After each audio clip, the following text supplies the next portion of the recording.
These facilities utilize advanced technologies such as automated sorting, optical sensors, and precision cutting systems to process massive volumes of onions quickly and consistently.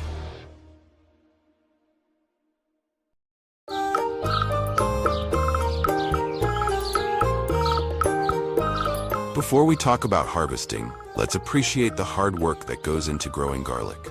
This sturdy plant starts its life with a single clove planted in nutrient-rich soil. Garlic loves cold weather. In fact, it thrives under a blanket of snow. Talk about tough love. Farmers prepare the land meticulously, tilling it to perfection and ensuring the soil is well drained. Garlic hates soggy roots, so overwatering is a big no-no. Planting garlic with industrial seeding machines is a game changer for modern agriculture, combining precision and efficiency. These specialized machines are equipped with compartments to hold garlic cloves, which are evenly spaced and dropped into pre-dug furrows as the machine moves across the field. The depth and spacing can be adjusted to suit the specific needs of the crop, ensuring optimal growth conditions.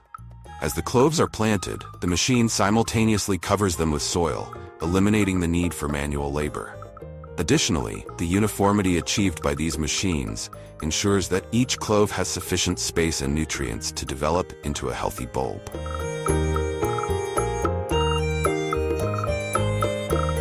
Once the cloves are tucked into their cozy soil beds, farmers play the waiting game. Garlic needs 6 to 8 months to mature, and during this time, it demands the occasional drink and a watchful eye to keep weeds and pests at bay. It's a low-maintenance plant, but don't let that fool you. Farmers need to time everything perfectly to ensure those bulbs grow plump and flavorful.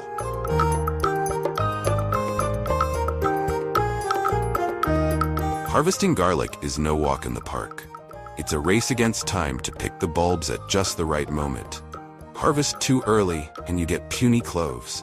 Wait too long, and the bulbs may split open in the ground, making them less appealing for the market.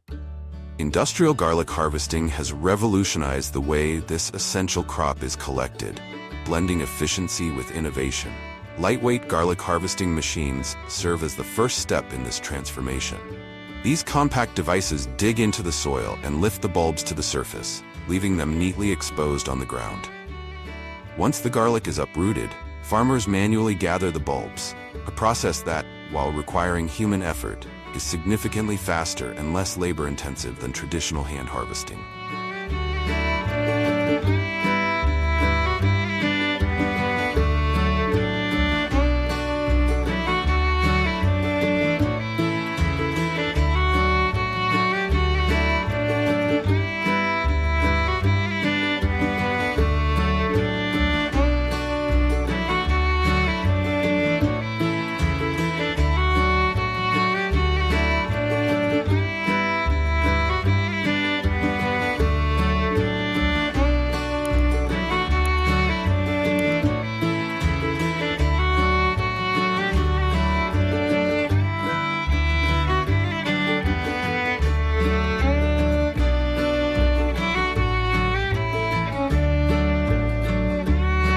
For larger operations, more sophisticated machinery takes center stage.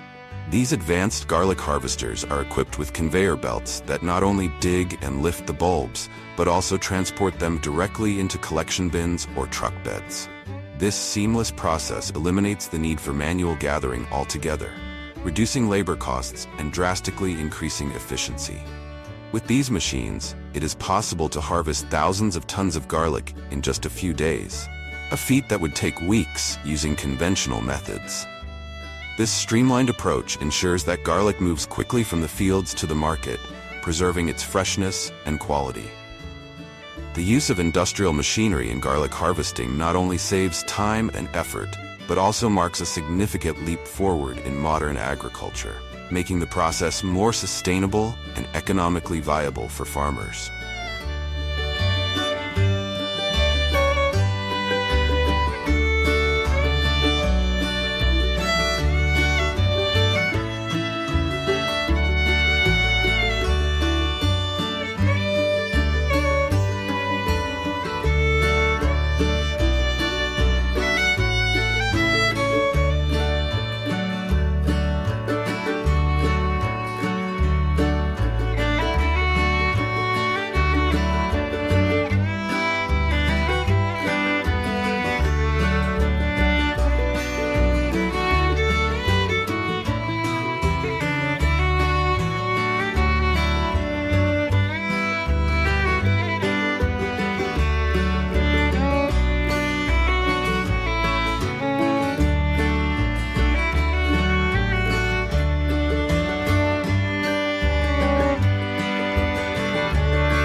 the garlic is harvested, it enters the realm of factories, a bustling world of cleaning, peeling, chopping, and packaging.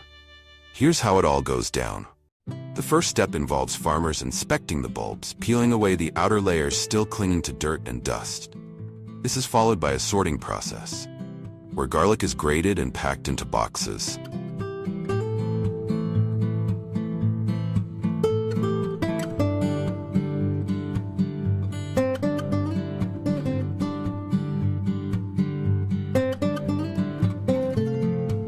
While the machinery handles the heavy lifting, such as moving the garlic and sorting it by size, the workers' expertise adds a crucial layer of quality control. Their ability to work in sync with the automated system allows for quick decision-making and swift action. The conveyor belt moves fast, but the workers' hands are quicker, ensuring that no faulty garlic is left behind.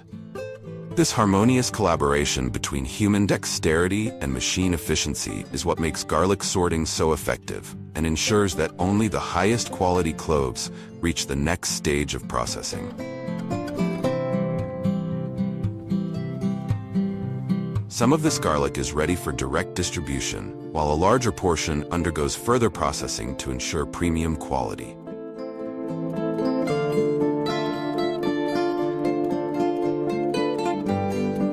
The advanced processing begins with garlic entering a vibrating system and rotating drums designed for peeling. This stage effectively removes the outer layers of the bulbs and separates them into individual cloves. These cloves are then carried along a conveyor belt to the inspection area, where workers manually check for quality, removing any defective or unsuitable pieces.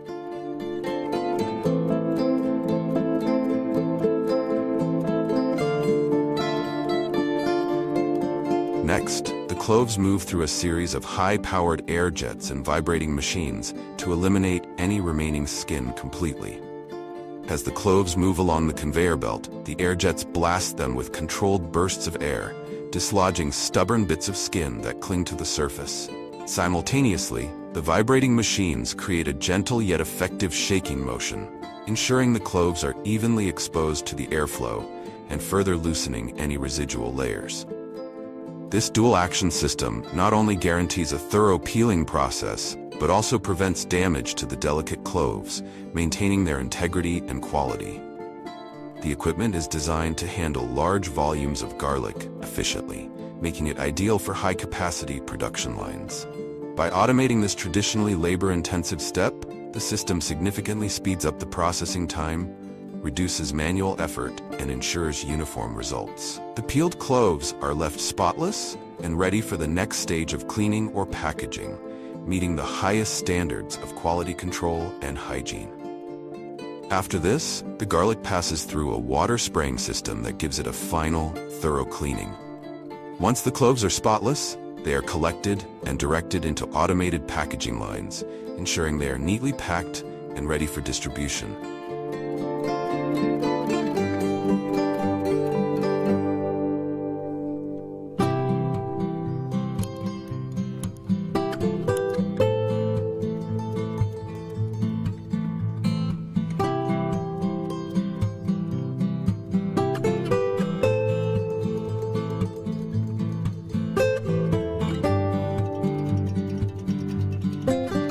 In addition to fresh garlic, some factories also produce roasted garlic.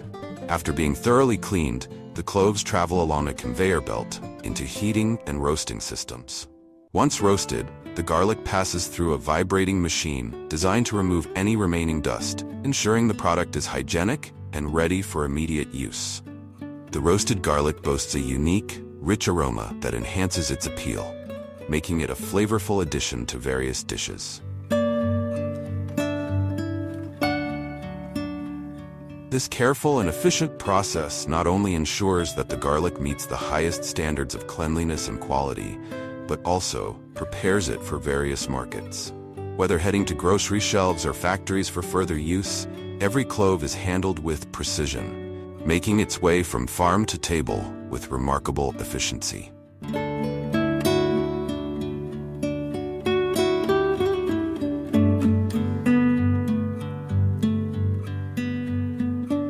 Garlic isn't just a culinary delight, it's big business. With global production exceeding 28 million tons, garlic generates billions of dollars annually. Garlic has deep roots in culture and folklore. It's the unsung hero that transforms bland dishes into mouth-watering feasts. From the fields where it's grown to the factories where it's transformed, garlic's journey is nothing short of extraordinary. It's a testament to the hard work of farmers and the marvels of modern technology. The next time you chop a clove of garlic, take a moment to appreciate its story, a story of resilience, flavor, and a little bit of magic. So what's your favorite way to enjoy garlic? Whether it's roasted, minced, or turned into a dreamy garlic butter, let's give this humble bulb the standing ovation it deserves. Olive trees, a symbol of resilience and endurance, begin to bear fruit after 3 to 5 years of careful nurturing. From September to November, the olive harvest season brings life to the lush green fields. Early in the season, green olives, rich in polyphenols, are highly sought after for pickling or light olive oil production, offering a fresh and vibrant flavor. Later in the season, ripe olives with glossy black skins become the perfect ingredient for producing extra virgin olive oil, known for its bold and rich taste. Modern machinery ensures a precise and efficient harvest, marking the beginning of olive's journey as the green gold of global cuisine. The harvesting of olives, whether green or ripe, now primarily relies on advanced machinery, bringing exceptional efficiency to large olive fields. These modern harvesters glide through the rows of trees, equipped with rotating systems and specially designed vibrating arms. These arms generate continuous vibrations, gentle enough not to harm the trees, but strong enough to make ripe olives fall onto soft catching nets below. This process ensures the olives are not bruised during harvesting. Once the olives fall, they are automatically transferred onto conveyors inside the machine and transported to large storage bins or accompanying trailers. With a capacity of 5,000 to 8,000 pounds per hour, these machines not only speed up the process, but also significantly reduce manual labor. What's more, the built-in cleaning system removes branches, leaves, and other debris directly in the field, leaving only high-quality olives. After harvesting, the fresh olives are quickly transported to the processing factory, usually within 3 hours, to ensure the best quality. When the olives arrive at the factory, the trucks unload them into storage bins, where they are gathered before the processing begins. From there, the olives move along a conveyor belt for the initial cleaning stage. An automated system of air blowers and filters helps remove impurities such as soil, stones, leaves, and small branches left over from the harvest. After the impurities are removed, the olives move on to the washing stage. Here, a system of conveyor belts and high-pressure water jets thoroughly sprays the entire surface of the olives, removing dirt, bacteria, and any remaining debris. Additionally, the olives pass through an aerated water tank, where air bubbles agitate the water, ensuring that every olive is thoroughly cleaned. This process not only helps maintain the olive's freshness, but also plays a crucial role in ensuring the quality of the oil after pressing. After being thoroughly washed, the olives continue moving along conveyor belts designed to remove excess water. This system ensures that the olives reach an optimal state before entering the grinding process. Once the olives have been drained, they are transferred to the grinding machine, where the entire fruit, including the flesh, skin, and pit, is crushed into a paste. This process helps release the oil from the olive cells, setting the stage for the extraction phase. In the cold press method, olive oil is extracted at temperatures below 27 degrees Celsius, 80.6 degrees Fahrenheit, without the use of heat or chemicals, preserving its natural flavor, color, and nutrients. The paste is then thoroughly mixed for a set period, allowing small oil droplets to merge and release their distinctive aroma. Every step is strictly controlled according to pressure, temperature, and humidity standards to ensure the olive oil retains its full nutritional value and achieves the highest quality. After being mixed for about 30 to 45 minutes, the olive paste begins to release oil and water. At this stage, the captivating green hue of the olive oil gradually emerges, along with its signature smooth texture. The resulting mixture from the grinding process contains approximately 20 to 25% olive oil and 40 to 50% water. The mixture is then fed into a centrifuge system, where the oil is separated from the water and olive pulp based on differences in density. Inside the centrifuge, the mixture spins at extremely high speeds, typically between 3,000 and 5,000 revolutions per minute. Under the force of centrifugation, the heavier components, such as olive pulp and water, are pushed outward, while the lighter olive oil gathers in the center. After centrifugation, the olive oil is transferred into stainless steel tanks for natural settling over 2 to 4 weeks. These storage tanks are specially designed to protect the oil from light, air, and high temperatures, helping to preserve the original quality and flavor of the olive oil. During this period, fine sediments gradually sink to the bottom, allowing the oil to become clearer and purer without the need for chemicals. Before packaging, the oil undergoes a quality inspection by experts who assess its color, aroma, and flavor to ensure it meets the highest standards. After passing the quality inspection, the olive oil moves to the bottling process. Dark glass bottles are prepared to hold the oil, protecting it from light, preventing oxidation, and preserving its flavor, color, and nutritional content. The olive oil is automatically filled into bottles, ensuring each one contains the precise standard amount. Next, an automated capping system securely seals the bottles, protecting the product from external factors. After sealing, labels are applied, providing essential information such as origin, expiration date, and nutritional content. Finally, the bottled olive oil is carefully packed into boxes, ready for transportation to consumers, ensuring the product maintains its perfect quality from the factory to the table. Once fully packaged, the olive oil is transported to high-end restaurants in New York, where skilled chefs use it to create exquisite dishes rich in Mediterranean flavors.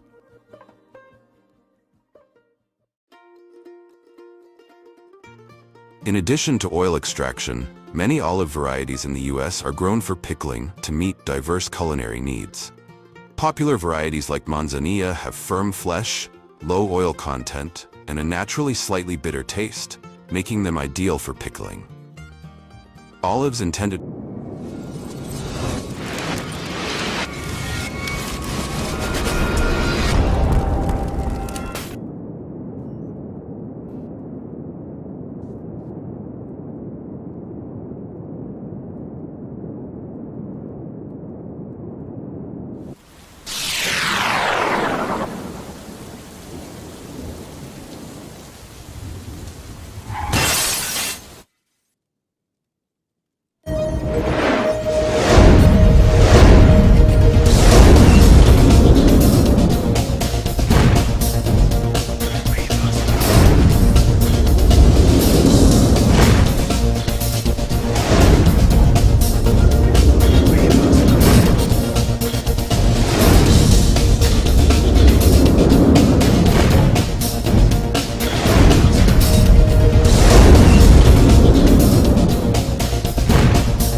get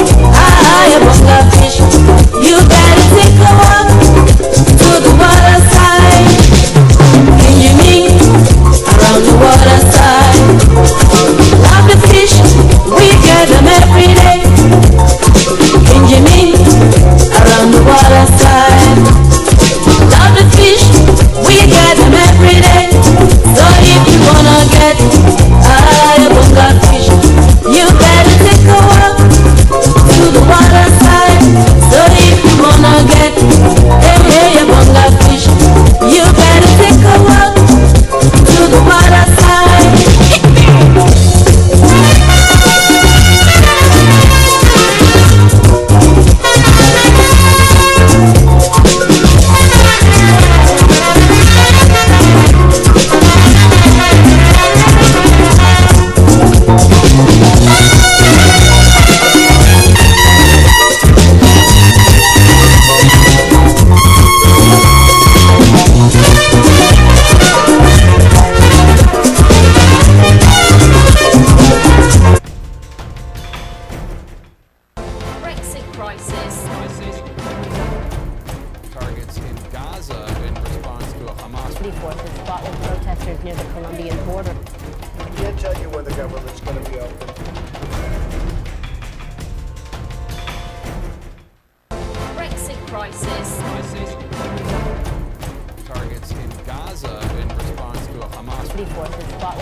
Good evening and welcome to the program. My name is Eddie Momo.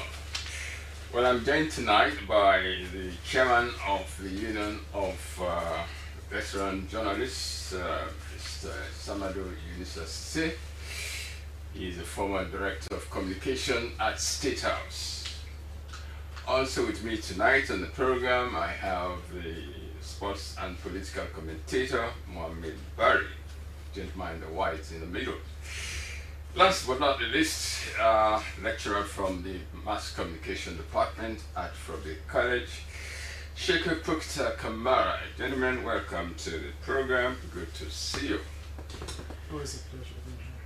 Now, frankly, Sheikh, you told me last week you are going to Lunge for graduation. The first thing that came to mind is that all the universities and colleges are on exams at the moment. So when you said graduation, what? Okay, so not all colleges are on exams. Oh, right, We are starting exams in the next couple of weeks, by let's say maximum of 2 weeks. So my youngest son graduated from Nozi, and so it was important that I graced the occasion.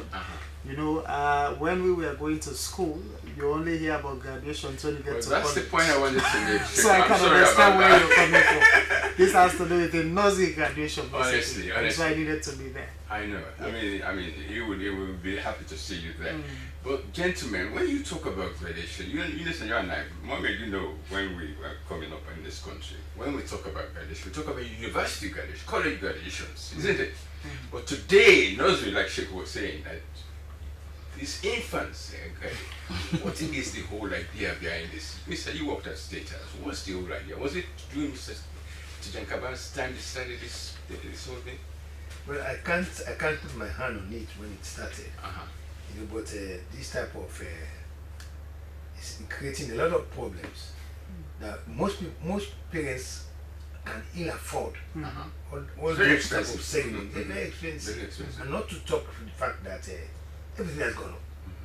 Even bags, shoes, and socks, and all of that. You know, so this is why the dropout rates has been very, very high, and also children grow up, you know, feel abandoned. They cannot benefit from things they're supposed to be benefiting because parents are very hard pressed. Very, very hard. Even the normal school fees they can't afford. You know, everything has skyrocketed. I mean, how was it like in Lunge? It went well, but like Mr. Yunisa is saying, I feel like we have accepted many things in this country, and one of those things would basically have to do with infants graduating. I mean, my son, the youngest one, is just about 5. Okay. He turned 5 in May. Look at that. Yes, and he Are you had talking about completed graduation? he had completed the infantry stage. Now, like Mr. Cisse is saying, I feel for a number of people who actually do not have the upper hand when it comes to those issues. Now, we know we're dealing with 1,000 leones now. In old notes, we now spend millions at that early age. When some of us were students in the University of Sierra Leone, I remember paying about 1,447,000 back in 2010, 2011 as a year one student. Today, I paid more than 2,000 for my 5-year-old kid who is just at the infantry stage. So you get to ask yourself a question, what is really the idea behind this? Because like I was making a case, most of us, went through Sierra Leone's educational system. In fact, some of us did not go to any nursery. We started from primary one on to, you call it NPSC, Beke, and then the WAST. But now, with this paradigm shift, I feel like we really need to be asking more questions, because if you look at the educational system now, we have certain institutions that only cater for nursery. There's no primary, there's no secondary, because they feel like this is where they could rip off a number of parents, well, those who could afford to send their kids to those schools. And sometimes the concept of peer pressure comes in.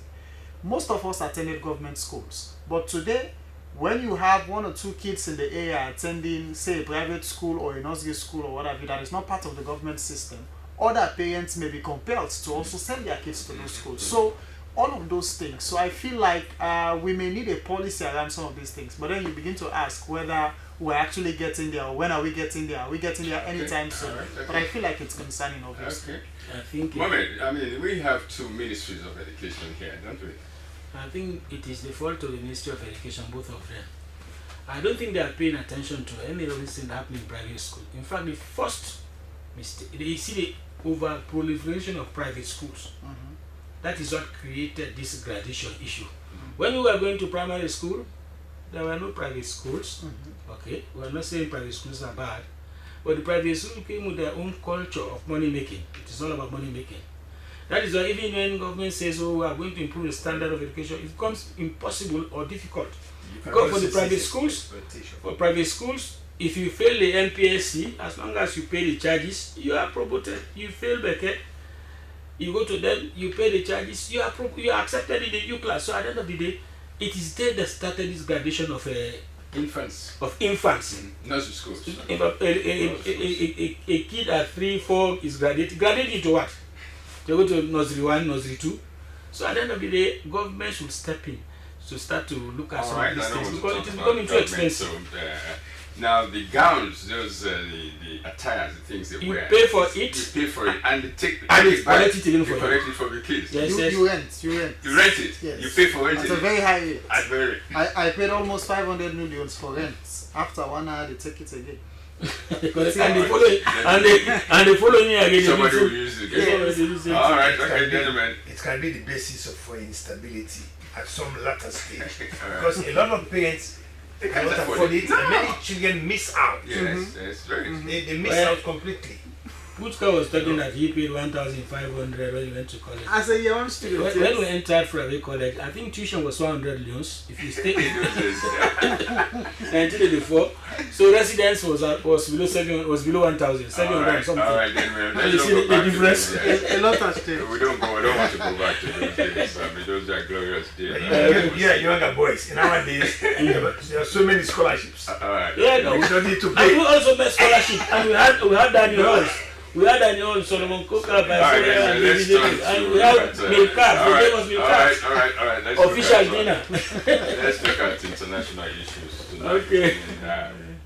We just mentioned this because it concerns all of us. All of us, I must say. Now, gentlemen, last week or a couple of weeks ago, West African leaders, they met in Nigeria and elected our own president, retired Brigadier Julius Maada Bio, as chairman of ECOWAS for the next 12 months or so.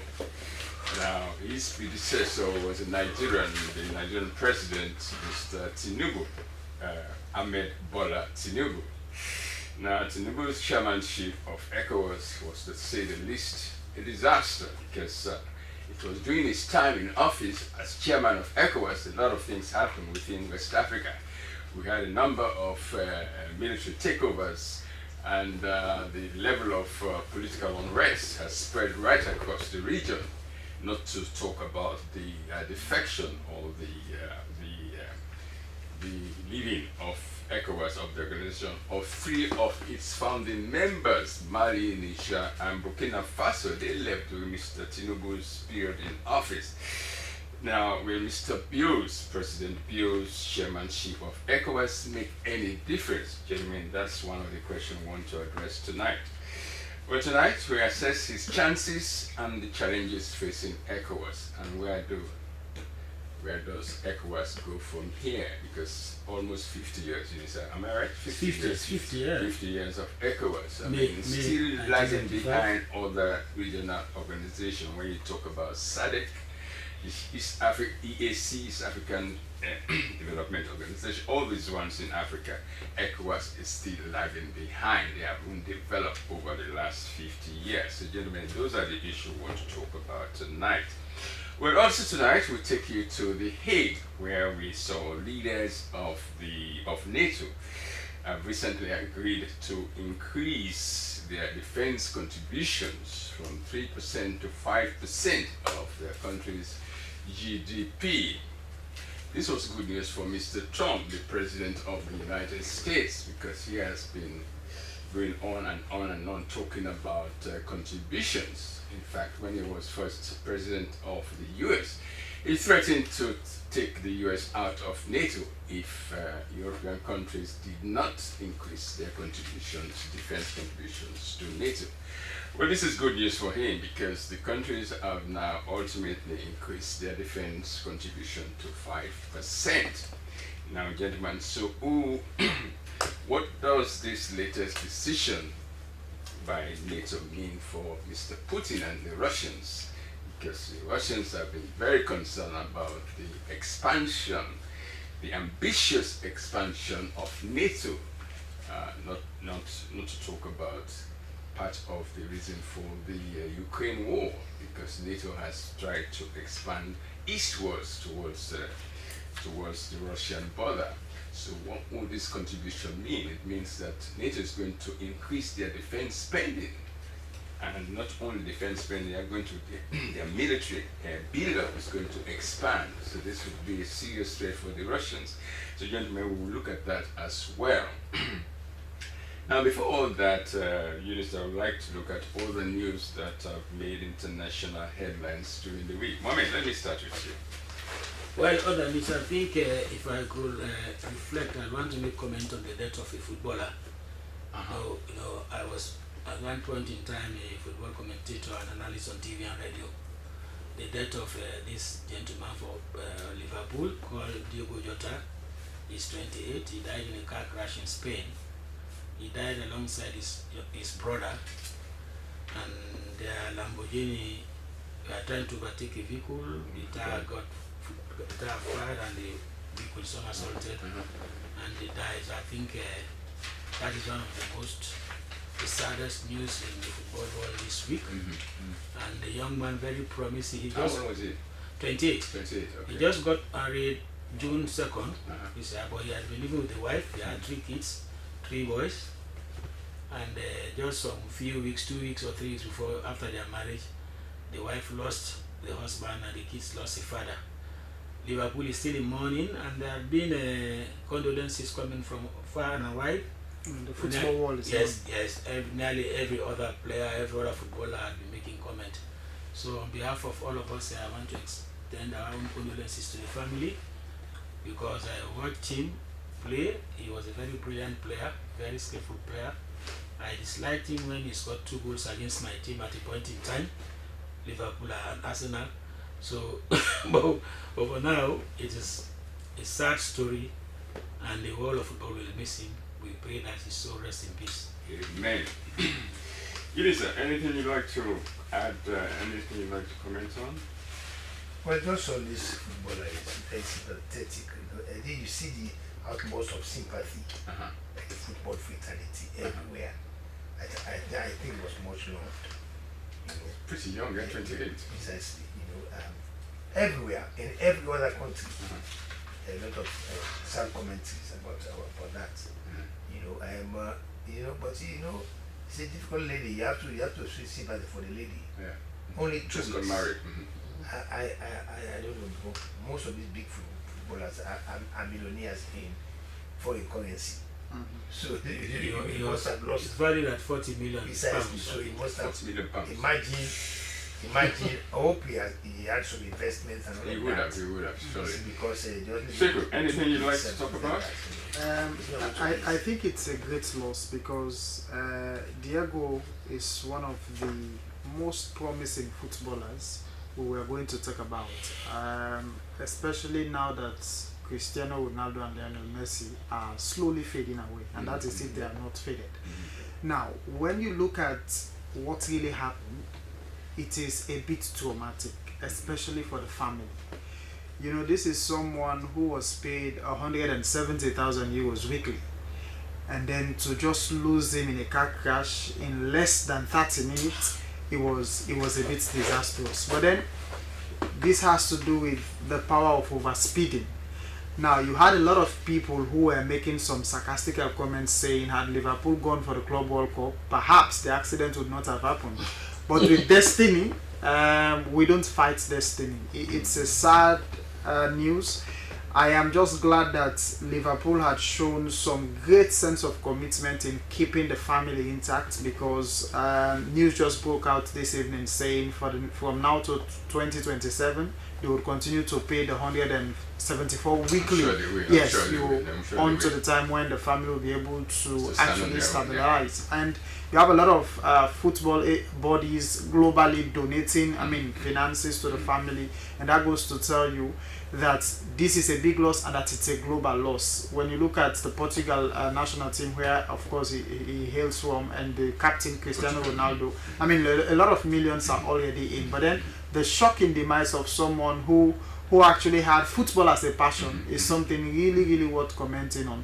You know, from Portugal, he had a dream of playing in the English Premier League. Even before joining Liverpool, he was at the Wolverhampton Wanderers until the time of coming to Liverpool, winning a lot of trophies at a young age. So we send our condolences to the family, and I feel like, yes, it's something topical indeed. Yes.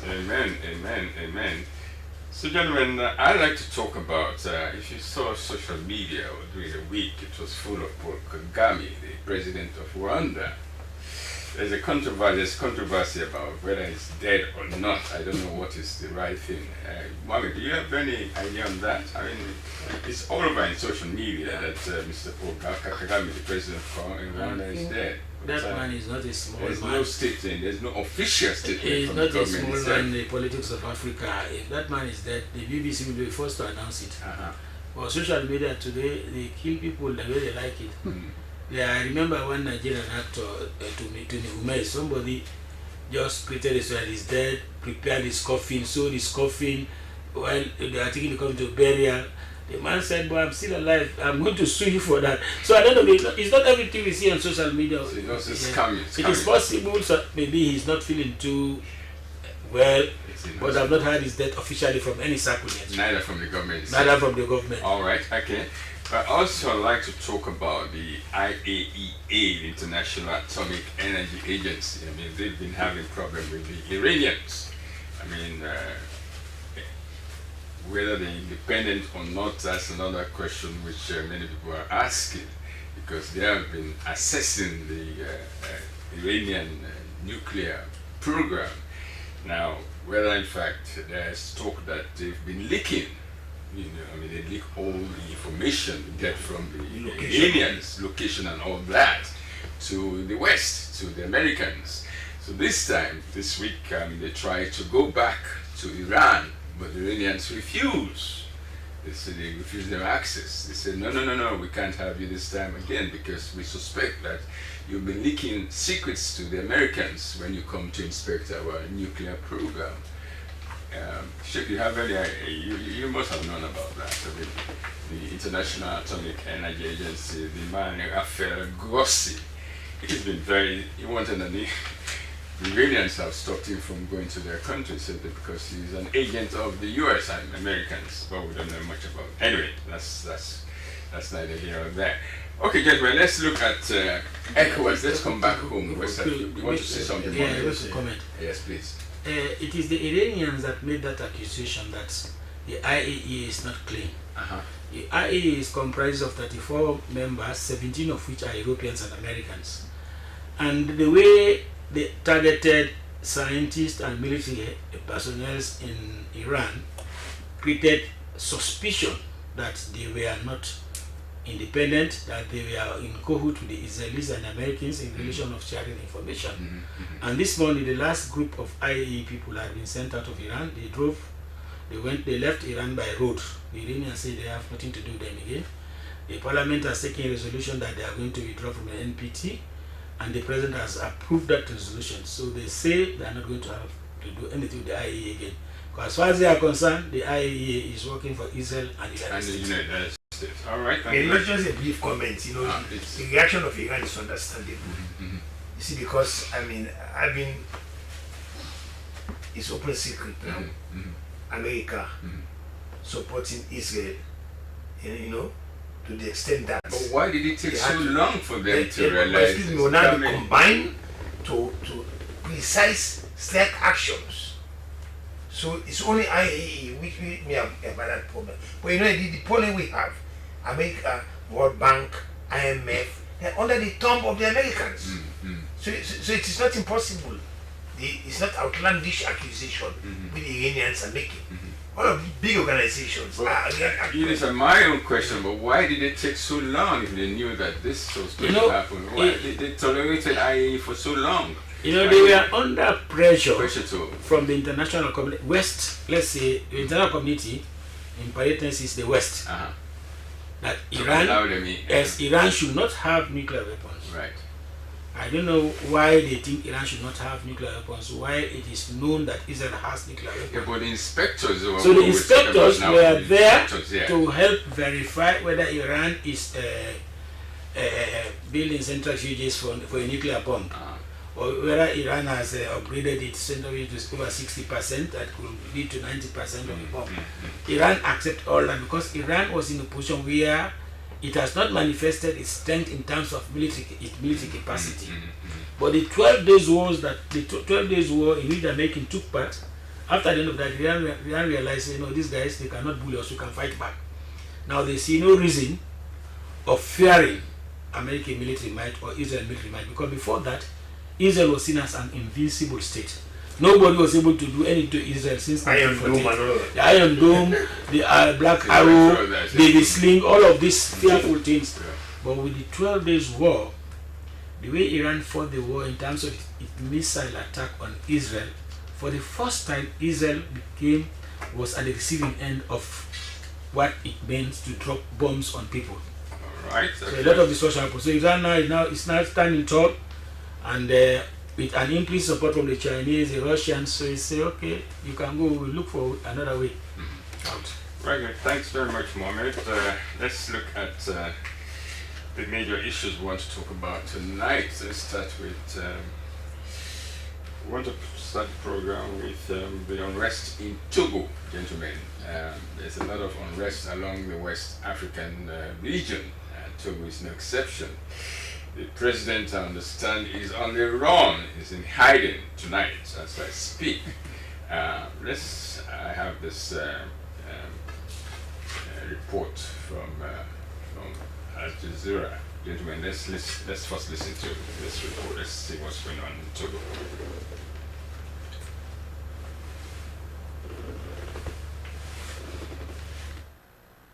Security forces fought with protesters near the Colombian border. I can't tell you when the government... The government, led by Faure Gnassingbé, banned them 3 years ago. He's ruled for 20 years. Recent constitutional changes allow him to stay in power for life. Demonstrators want him to go. Hundreds of people have been killed and thousands forced from their homes during decades of crackdowns on dissent. Faure Gnassingbé's grip on power has long been controversial. But recent constitutional changes, seen by many as a move to allow him to stay in power indefinitely, have pushed the public's patience to its breaking point. On June 26th, hundreds of frustrated Togolese, especially youth, poured into the streets of Lome, forming blockades and burning tires as a powerful message of dissent. The government's response was swift and brutal. Security forces deployed tear gas, arrested dozens, and flooded key neighborhoods with military vehicles. Businesses shuttered, fear gripped the capital, but still the people refused to back down. Here's what makes this uprising different. This wasn't spontaneous. Civil society groups like Hands Off My Constitution orchestrated nationwide protests from June 26th to 28, calling it a fight against a constitutional coup. The president's recent swearing in as head of the Council of Ministers has only amplified fears that Togo's fragile democracy is being systematically destroyed. Amnesty International has raised serious concerns about the government's crackdown on dissent. Demonstrations have been officially banned since a deadly 2022 attack, but the people's frustration continues to explode. For many young Togolese, these protests represent more than political reform. They're a desperate fight for survival against rising unemployment and crushing poverty. As Kossi Albert, a young protester, put it, "We're hungry." His determination to protest again underscores the profound injustice felt across the nation. The demands are crystal clear. Release all political prisoners, address skyrocketing living costs, and restore basic rights to peaceful assembly and free expression. Yet instead of dialogue, the government chose repression, deploying military vehicles and police to crush any sign of resistance. These heavy-handed tactics have only deepened the rift between the state and its citizens. But here's the bigger picture. Togo's crisis isn't happening in isolation.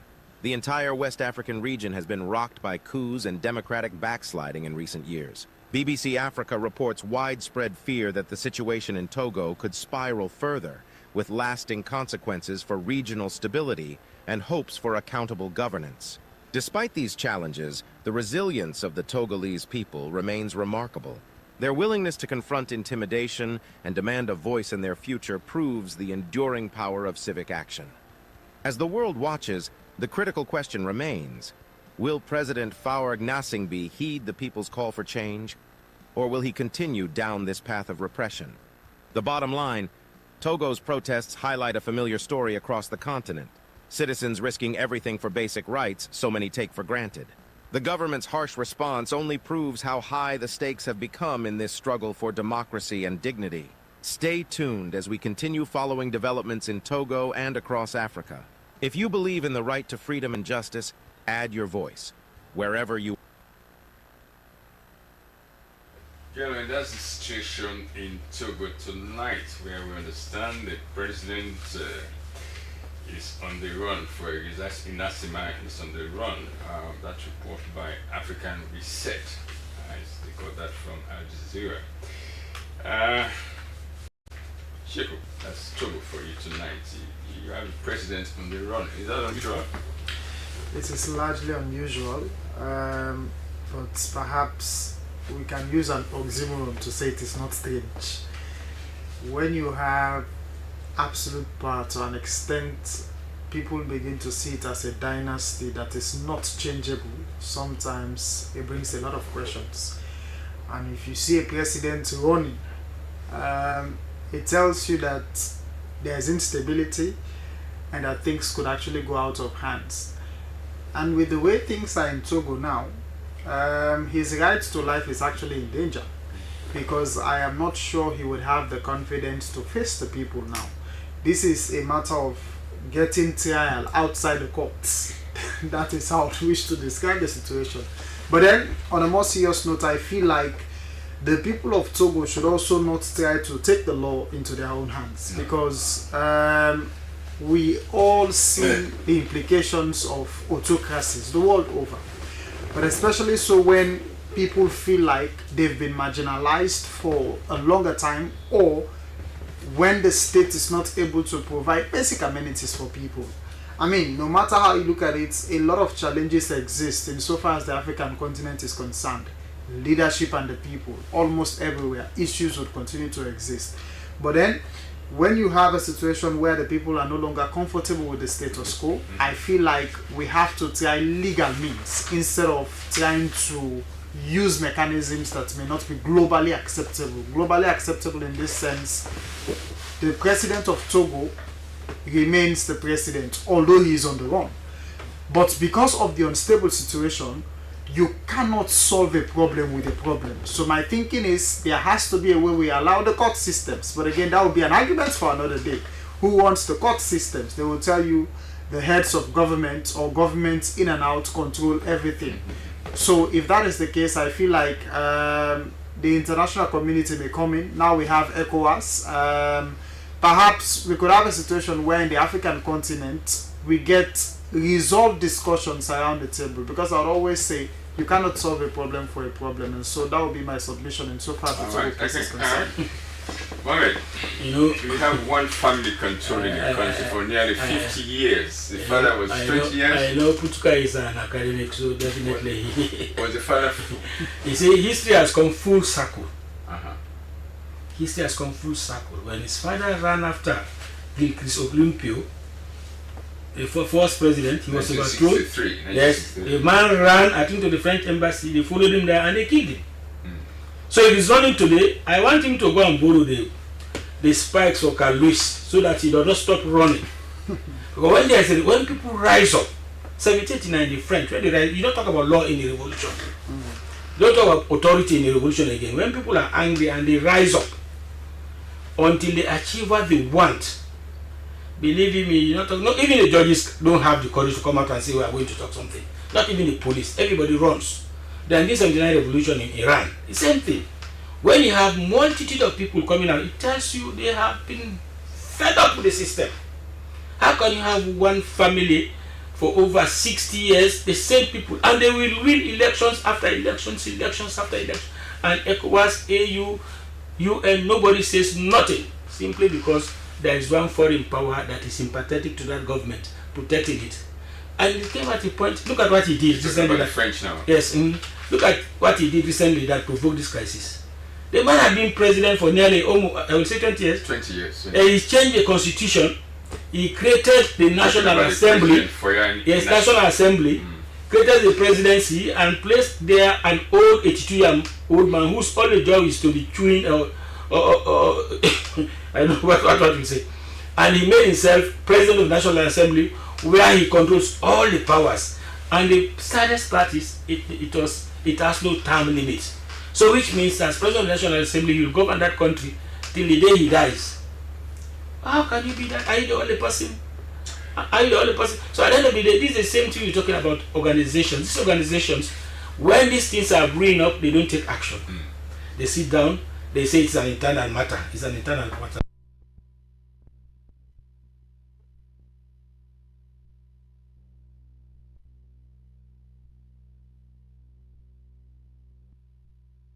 Things have been suppressed by the use of violence and people, but it comes a time people will say, "Bo, that Nigeria will die. Let's go and die there," and they are fighting back. So it will be difficult. I don't see him coming back. I will not wish. I want him to be captured. In fact, because people like that, if you leave him, he will like Paul Biya in Cameroon. Paul Biya is in his 90. You conduct election tomorrow in Cameroon, he will win still. All right. Okay. You have a president on the run. That's a very unusual situation. When, of course, he controls all the security apparatus, they would have been protecting him, obviously. And you talk about the French. They're their presence in Togo is very large. The French are all over the place. They would have given a tip-off. But then, when the people rise up, it's hard. You can't control them, can't you, UNICEF? You don't just control them easily. Yes, Eddie. What we know, the development in Togo, it didn't happen overnight. I think we mentioned here a few weeks ago that the rumblings were already apparent.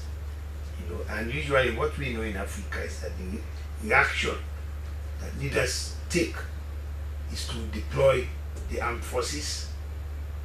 They kill and maim and whatever. They always do it. In this case, running away, nature does not accept a vacuum. So I believe the soldiers were waiting in the wings. It has given a clear invitation for them to take over. I believe that will be the end story. And again, we're coming to it, but again, it's a big challenge for the new chairman of ECOWAS, which will come to later. Because this happening, big Nigeria, mighty Nigeria, was not able to stop these 3 members leaving ECOWAS. How many more are in the wings? They are hearing about. We come to ECOWAS in a minute, UNICEF. We just want to stay with Togo for now. When you see a situation like this, I mean, if you listen to that report, the expectation is that unrest is going to spread across the West African coast. But that is something we have to wait and see. Okay, gentlemen, let's move on. Let's talk about ECOWAS. Let's come, just a minute, moment. Let's talk about ECOWAS. We don't have much time, sorry. ECOWAS, because our own president has just been elected by his colleagues at the summit in Abuja, Nigeria. His President Biya is going to be chairman for the next 12 months or so. Now, his predecessor, the Nigerian Bola Tinubu, he held the position for over nearly 2 years, so to speak, but then his period in office was, to say the least, a bit of a disaster because so many things went, shall I say, wrong. You saw the level of unrest in West Africa increase, the level of military takeovers were all over the place in West Africa, and worst of all, we had 3 founding members, ECOWAS, leaving the organization, Niger, Burkina Faso, and Mali. So, gentlemen, the question for us tonight is, when Mr. Biya, President retired Brigadier Julius Maada Biya, takes over the chairmanship, is it going to be any different from what Mr. Tinubu has done of Nigeria, Sheku? These are 2 leaders. I would not expect similar approaches. But perhaps if we take it from the argument of powerful nation states, you may expect Nigeria to have done better. But then, with the background of President Julius Maada Biya, and with all of course, the congratulatory messages pouring in the Sierra Leone context, I would say with all of the noise that has been happening, we would expect him to bring in some serious change in the sense. What sort of changes are we talking about here? The economic community of West African states has a long-standing history of not being able to live up to several expectations. When you speak African integration, when you speak the concept of speaking with one voice, openness, I feel like there is need for us to do better. When you look at the chairmanship of President Tinubu, a lot of people will tell you that Nigeria, as one of the strongest forces in the African continent, needed to have done better. Sierra Leone is coming in as a very small player, but perhaps now a key player. And perhaps an area where I would wish to speak about is the fact that when you have the chairman of ECOWAS, the moment a country claims the chairmanship, all other sub-chairmanships would actually get to that country, as we're seeing now. Our Chief Justice, the police, and everywhere we will be heading, foreign minister or what have you. So this should be a room for us to be able to put our position across as far as ECOWAS is concerned. A lot of people don't know about Sierra Leone. In fact, when you check the online space, there are Africans that do not know that Sierra Leone is a country in Africa. So it goes to tell you that because we are less known, there's a possibility for us to actually bring in some greater impact. And with the military background of President Julius Maada Biya, with all of the support he's getting from his colleagues, I feel like much is expected, but also we should not be too ambitious, because as we know it, this is Africa and that anything can happen. Alright, okay. Mohamed, your take on this? I think some of the time it's good to make a decision between salutary support and real support. What the president, first let's say congratulations for his ascension to the chairman as ECOWAS.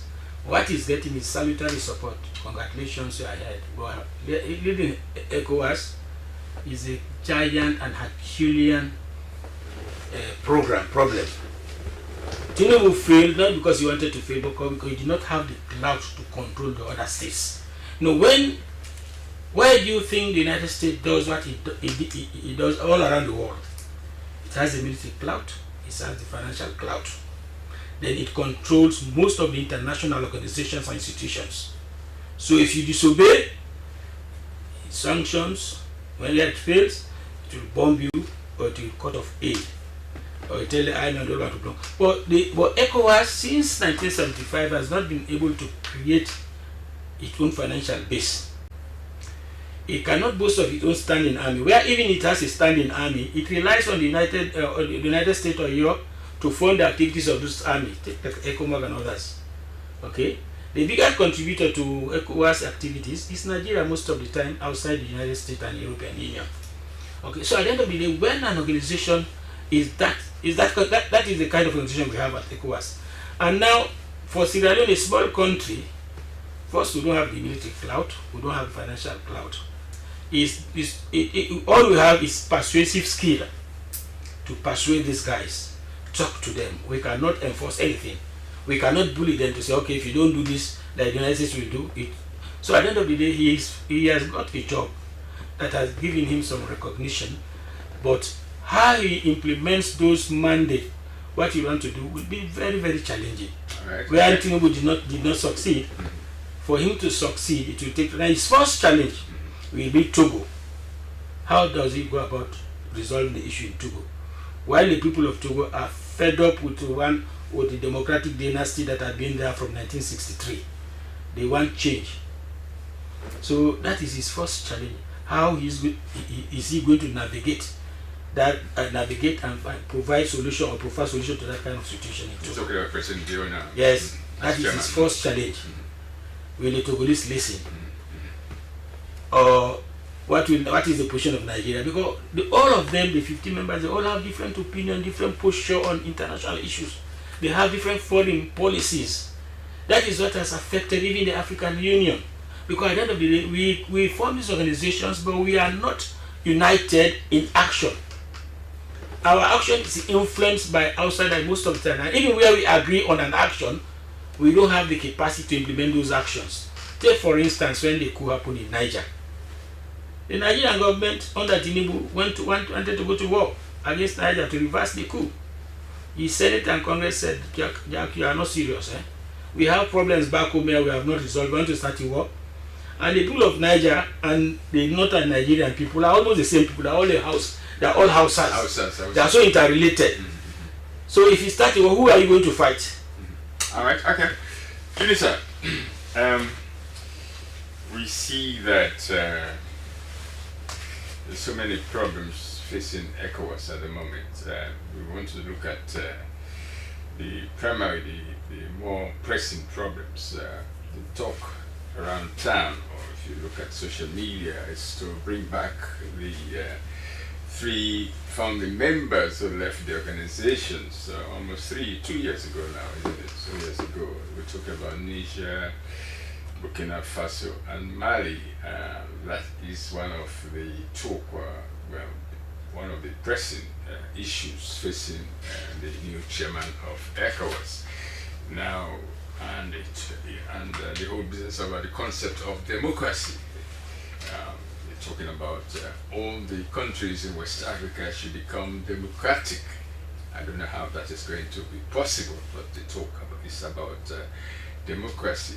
So will Mr. Bio, President Bio, be able to persuade his colleague, his former, Sheikh mentioned his a former military man, will he be able to persuade people like Traore in Burkina Faso to come back into ECOWAS? Because these are the critical issues we're facing.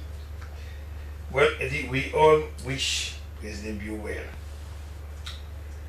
but it's a poison chalice. Anyhow you look at it, for example, Togo is coming, and the indications are that, Ivory Coast is boiling, because of the extreme difficult situations in most countries. It's going to be a very big job for. And if, for example, the allegation in Bani, I saw in social media that the president has requested Burkina Faso, Ibrahim Traore, to resign. I don't know how far true that is. Again, that is incorrect. yeah, 50 years ago. Yeah, we haven't got any official statement on We that. have said allegation. Official statement on Journalists, that, yeah. you can talk about allegations, you know. So, Sure. yeah. And when so body was founded 50 years ago, economic development. Now, circumstances have forced it to do a lot of work on defense.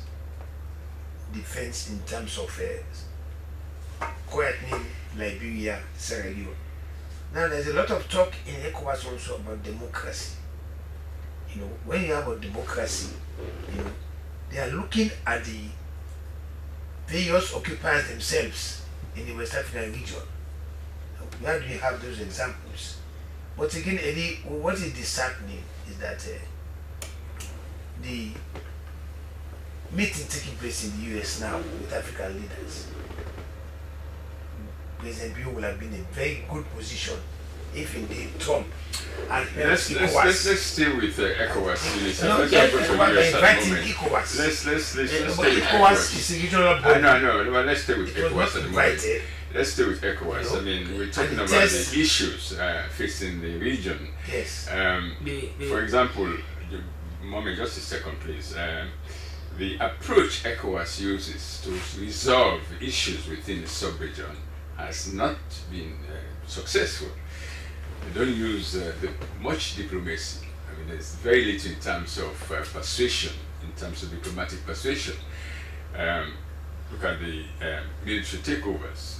You mentioned Niger. He threatened to send troops into And sanctions. Sanctions. Electricity sanctions. They always say. So the approach they use to resolve issues, problems, challenges within the sub-region has not been successful. Would you subscribe to that? The best word for that is Falamakata.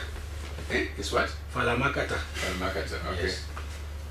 If I can, you know, ECOWAS want to behave as if like the United States. In what way? In what way? You see, you look at the United States, this wealthiest country on earth. It has the biggest military with over 900 military bases all over the world. It controls all international institutions, Yes, we whether know World that. Bank. So with that, it can enforce what it wants to enforce on people. Very few states can reject the United States. Very few. Yeah, all right. Very few. ECOWAS now does not have that clout. How is it going to impose its will on Niger, on Burkina Faso, on Mali? Now Niger and Mali, they have formed the alliance of Sahel states, and they have agreed that any attack on one is an attack on all of them. And Ghana now is almost befriending, kowtowing to them. Ghana Sending delegations. trying to build a relationship, strong relation with the Sahel states.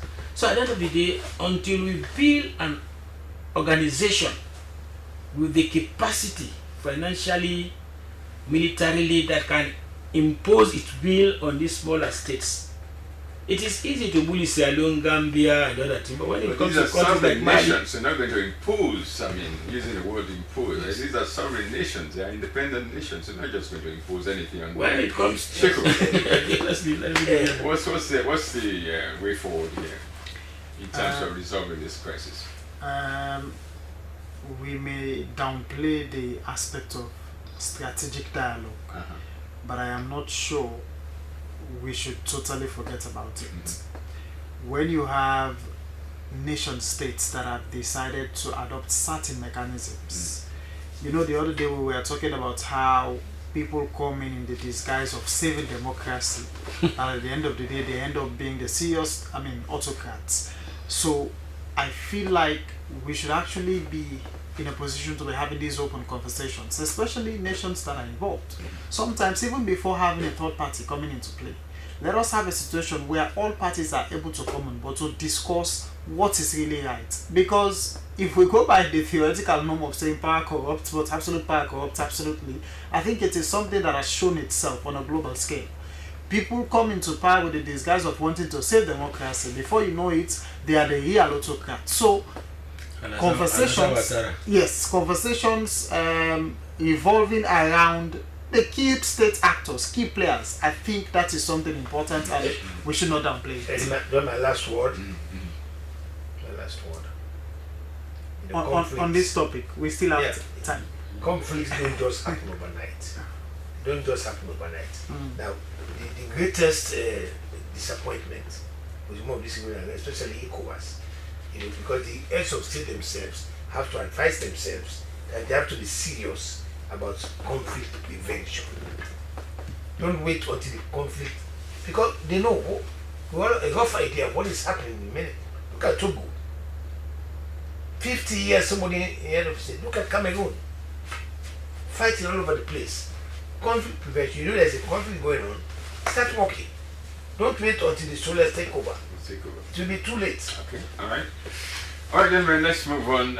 We have another subject we want to talk about. It's the NATO. I mean, they held a summit a couple of weeks ago at which they decided to increase their software defense contribution from 3% of their national GDP to 5%. Like I said earlier on, this was good news for Mr. Donald Trump, who has always threatened to take the US out of NATO if the EU members did not increase their defense contributions. Well, they accepted this. I don't know whether this was particularly to please Mr. Trump, who was he attended this summit the last time. He walked out of the last summit when he was president. So this time he was there in person, to the extent that he captured the minds of the leaders who attended this summit.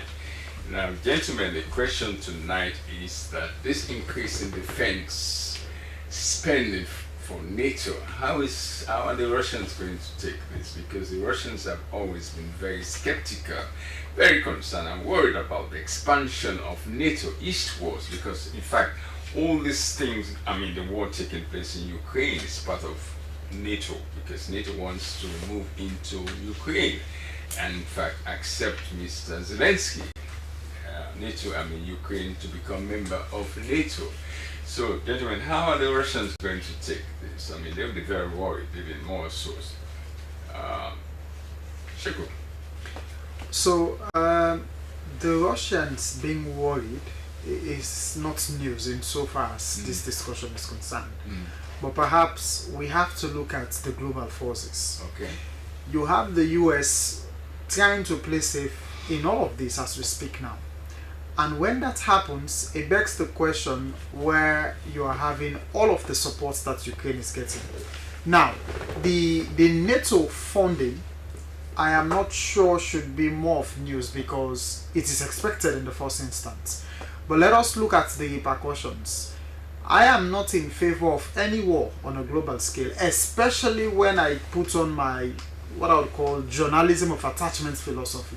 Because in the end, the big guys will always have the battle on a global phase, but then the repercussions, I mean, when you have lactating mothers, kids, pregnant women suffering as a result of the activities of the big guns, that has always been an angle I look into. And if we speak as newsmen in that, you always want to comfort the afflicted. But when you have people in power still wanting to cling on to power, causing mayhem at the expense of the general society, that is a cause for concern. So I feel like it is necessary for us to solve these matters if they are instantaneous. But because they are not instantaneous, this is why I feel like engagements are really necessary, because I mean, there has to be a conflict for two people to be involved. doesn't want to engage with the Russians. They don't want to engage the Russians at all. At any stage, they don't want to engage the Russians. So you begin to ask, what do? We keep asking the questions rather than getting the answers. So I feel like this is a point of getting into problem solving, solution finding. We really need to get there. Mohammed. NATO is the Russians are very worried about NATO. They've always been concerned about NATO's expansion. Like I mentioned earlier on, the whole business about the war in Ukraine is part of the ambition of NATO to move eastwards so that they can send missiles right into the heart of the Russian territory. All the worry Russians has about NATO is expansion, not about their military spending. That does not mean anything to the Russians. But if they increase their military spending, they're going to have more weapons. Increase it over the sky. More weapons. NATO is NATO that is fighting Russia for the last 2 years in Ukraine. Which nation country has not contributed to that war? None. All of them. It is NATO that went to Afghanistan, although they did not call it NATO. They were there for 20 years. They lost the war. They fled when America pulled out. So some of the time is let us create hyperbolic praises of some of these organizations. They are mostly proper tigers. All of these NATO members rely on the United States. The only strongest military power outside the United States there in terms of personnel is Turkey. Recently I was reading a documentary. Even the aircraft, military aircraft they say belongs to British, not owned by British, owned by one pseudo company. Even their nuclear side in the Britain is not controlled, it's controlled by the United States most of the time. They cannot do anything without the United States say so. So this increase of funding is basically funding for Donald Trump's military industrial complex. Donald Trump is a shrewd player, a tactician, he's a deal maker. He knows when they increase to 5%, 90% and 5% of that money is going to the United States. To the arms industry. To the arms industry in the United States. And the only country that wanted was a little bit hesitant is Spain. And Donald Trump threatened them. He asked the journalist, are you Spanish? He said yes. So if something happens in Spain now. So at the end of the day, it's not about the money they are spending, it's about the willingness to fight. It's about the over-dependency and over-reliance on United Nations military capacity. And the United States, as I've been watching and reading about them, the United States is not going to start any war that would affect the United States in its own territory, in its geographical territory. They will not be involved in that sort of war. All right. They like to export war, but they don't want it to reflect or to reverberate back to their own geographical boundaries. So at the end of the day, when you talk about war today, Russia, China, those countries have those capacities. Pakistan is a nuclear power, India is a nuclear power. So at the end of the day, let's just let them continue building the weapons, but they are not going to fight each other. All right, that's it. To get a deep understanding of this NATO conflict business, we have to go back. Please, we don't have much time. Yes, to the Cold War. Go straight to it. We have to go back to the Cold War. The Cold War and the problem between NATO and Warsaw. That is how it started. So that the Americans, for example. Now, America was not like it is now 50 odd states. There were French colonies there, Portuguese colonies there, Spanish colonies there. They made sure they all came together for security purposes. They don't have any hostile neighbors. And this is what the Russians have been saying. All right, okay. That's what they have been saying. Yes, all right, gentlemen. We don't have much time left on this program. In this era of nuclear weapons today, the Cold War, war. America was not forced to take leadership of NATO. It wanted it himself because of the Cold War. So it was in control. So it's now there's no Cold War, and it sees that it's not as influential as it used to be, even in NATO. The other forces have emerged. This is why they're sharing the cost. They did not mind meeting all the costs before, during the Cold War.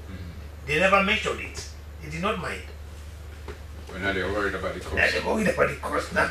Because they're not in total control. Sheikh, we know that the war in Ukraine is all part of the Russian ambition. They want to invite Mr. Zelensky to become member of NATO. And the Russians are saying that this is a red line that NATO should not cross. Is that the way you see it? Interpretation should always vary when it comes to matters of this nature. But then, I think NATO has to be able to get to the round table.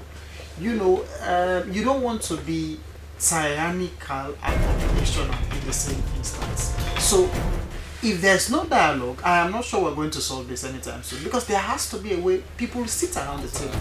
Otherwise, we'll continue to talk about this forever. All right, I'm afraid I've been told that we're running out of time.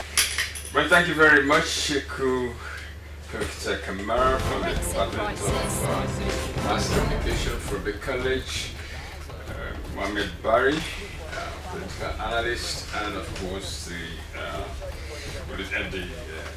veteran journalist, Minister Samadu Sisi. Gentlemen, thank you very much for being on the program tonight. The cameraman has been Tambam Bangura. Well, thank you very much for having us in your homes tonight. It's good night from all of us. My name is Eddie Momo. Good night. crisis. Targets in Gaza in response to a Hamas. Forces fought with protesters near the Colombian border.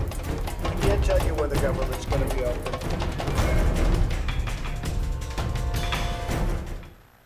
Brexit crisis. Targets in Gaza in response to a Hamas. Forces fought with protesters near the Colombian border. I can't tell you when the government's going to be open.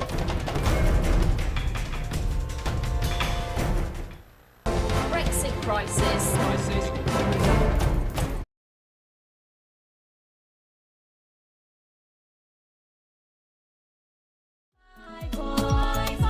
Slbc, Papa Salon, they appreciate you for you good work where you did. Papa Salon appreciate you. Let's give thanks to the Lord our God. He has made everything good and possible in our life. We say bravo to the staff of Slbc for your good work you are doing in Sierra Leone. Slbc, na the pride of Sierra Leone. Na the good television station where we get inside salute. You get your good product, but they obituary bring am from Slbc go do am well. Your voice, my voice, Slbc, Mama Salon, they appreciate you for you good work where you did. Mama Salon appreciate you.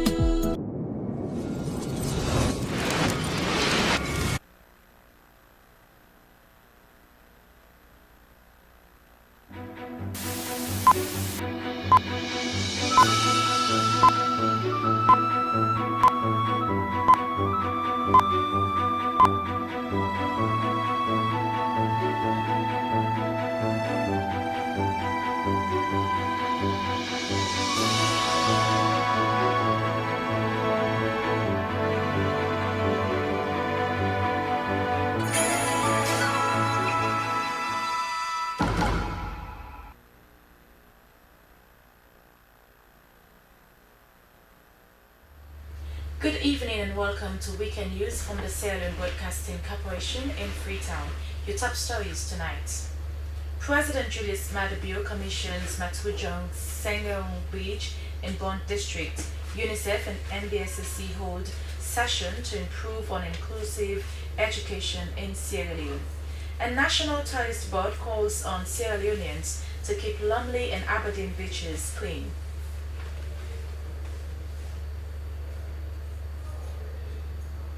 All these stories and more plus sport and entertainment are lined up in this edition of Weekend News with Miss Cecilia Alice Sisse.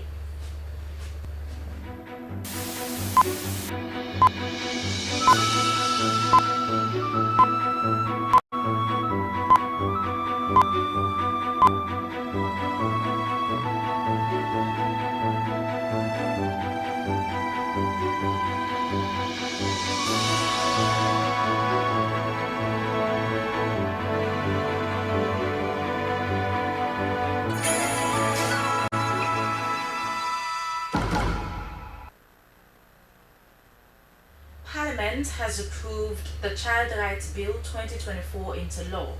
The legislation repeals and replaces the Child Rights Act of 2007. Our parliamentary correspondent Dennis Fraser reports.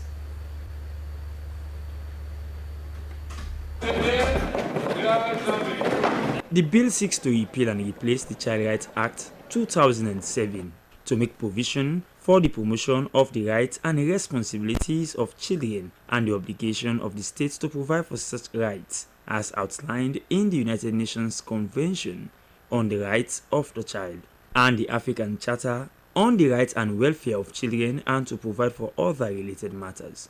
Meanwhile, Speaker of Parliament Honorable Senghepo Solomon Thomas has announced Gilbert Bosco-Nabe as the acting clerk of Parliament until further notice.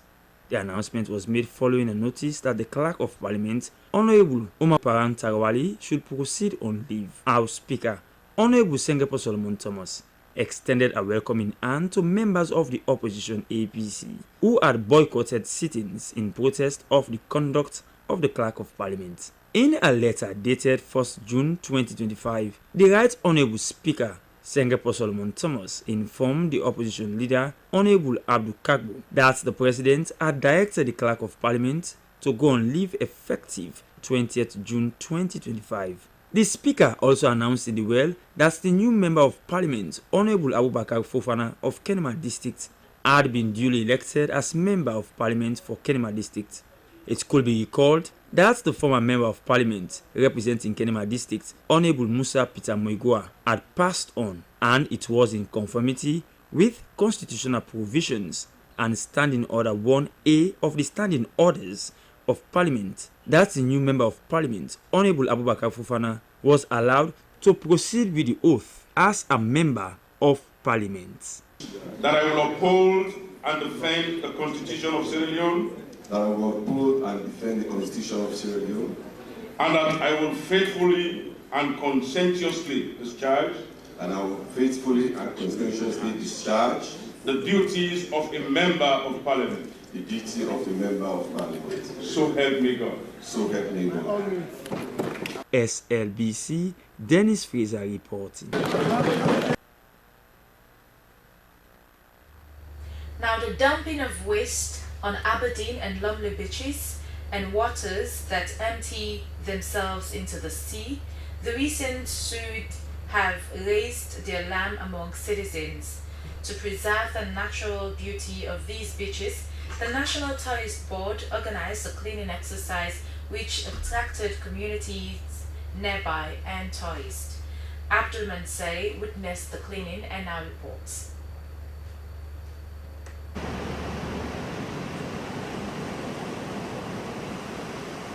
Waste plastic materials and the emergency of the seaweed recently have posed a serious threat to the existence of Lumley and Aberdeen beaches. Despite several community engagements on the dangers of disposing waste into waterways and on the beach, it appears efforts have gone fruitless. This was the very reason some communities nearby and tourists supported the National Tourist Board to clean up the two beaches.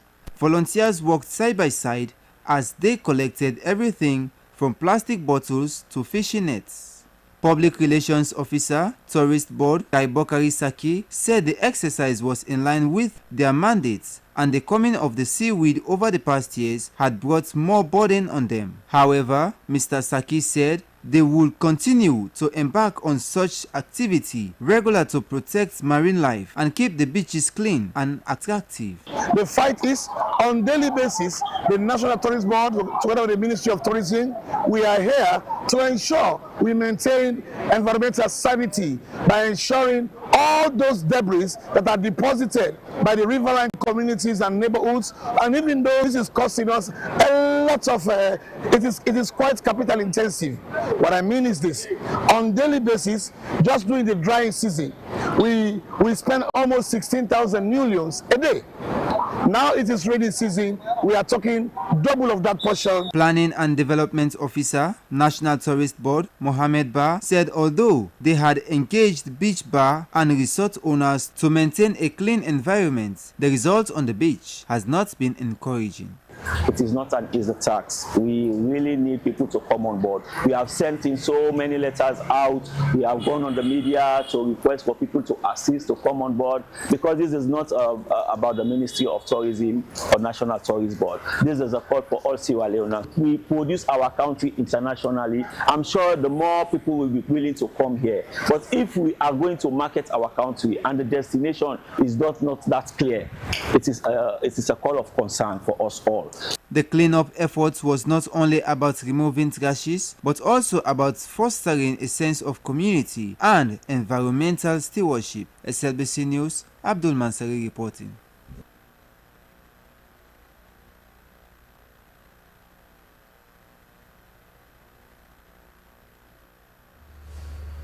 UNICEF and the Ministry of Basic and Senior Secondary Education have met to talk on strides made on inclusive education in Sierra Leone. They also focused on gender equality, disability, and other social issues in the sector. Jonathan Turner was at the event at the Atlantic Hotel in Freetown and now reports.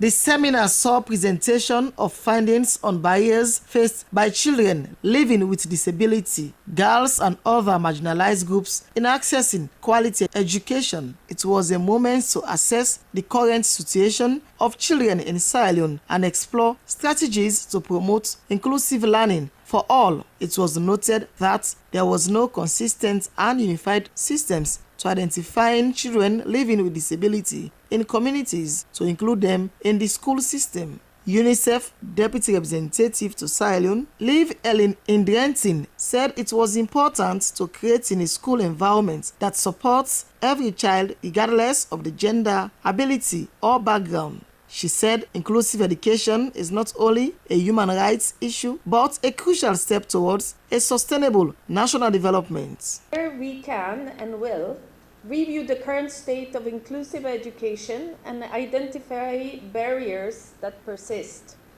Spotlight promising practices and innovations from both government and partners and civil society in particular that are helping to close those gaps, and chart a shared path forward, identifying strategic actions that can move us closer to a truly inclusive and equitable education system.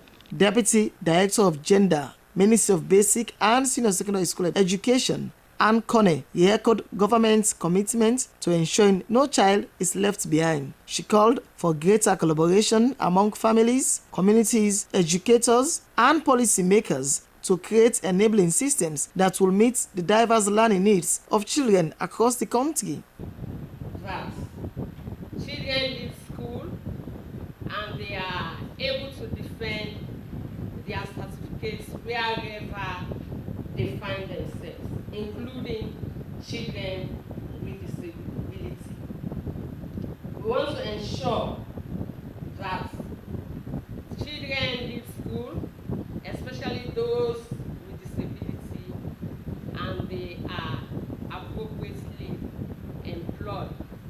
During a panel discussion titled Beyond the Classroom, it was said that social structure and policies play a crucial role in achieving inclusion in school. The seminar for many sparked a renowned call to action for stakeholders to align national education policies with inclusive education goals. For SLBC News, Jonathan Turner reporting.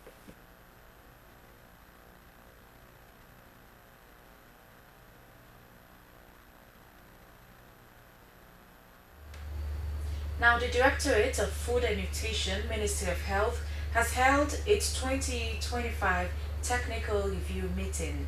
The session brought together key players together for a comprehensive analysis on the country's nutrition program that looked at progress, key priorities, and persistent challenges in the nutrition sector. Jonathan Turner again tells us more. Key components under review related to maternal, infant, and adolescent categories on nutrition. Discussions indicated that there have been improvements in exclusive breastfeeding, infant feeding counseling at health facilities. However, it was said that adolescents were faced with the challenges of not having enough diets, especially in the rural areas. The meeting also provided an opportunity for the technical people to look at the key programs indicators and assessed program performance in all districts. Participants identified several program bottlenecks, not limited to inadequate human resource capacity at district level, inconsistent supply chains for nutrition commodities, weak coordination among sectors, and low community engagement. Special attention was placed on aligning nutrition priorities, particularly in maternal and child health services. Because we have the baby-friendly hospital initiatives at regional hospital, mother-to-mother support groups, we're talking about 14,700, but not all of that are functional because we need that lower level to complement the community health workers, because we think that to get a handle of malnutrition, it needs to be at the household level. Chief Medical Officer, Ministry of Health, Dr. Sati Kane, reaffirmed the commitment to enhance service delivery in nutrition services. Because continuously doing this, we still let them die. And without strong nutritional background, the children will not withstand the malaria. They will not withstand anything that is coming their way. They will succumb. So it's a focus. Do we need Ministry of Agriculture? Do we need the business people?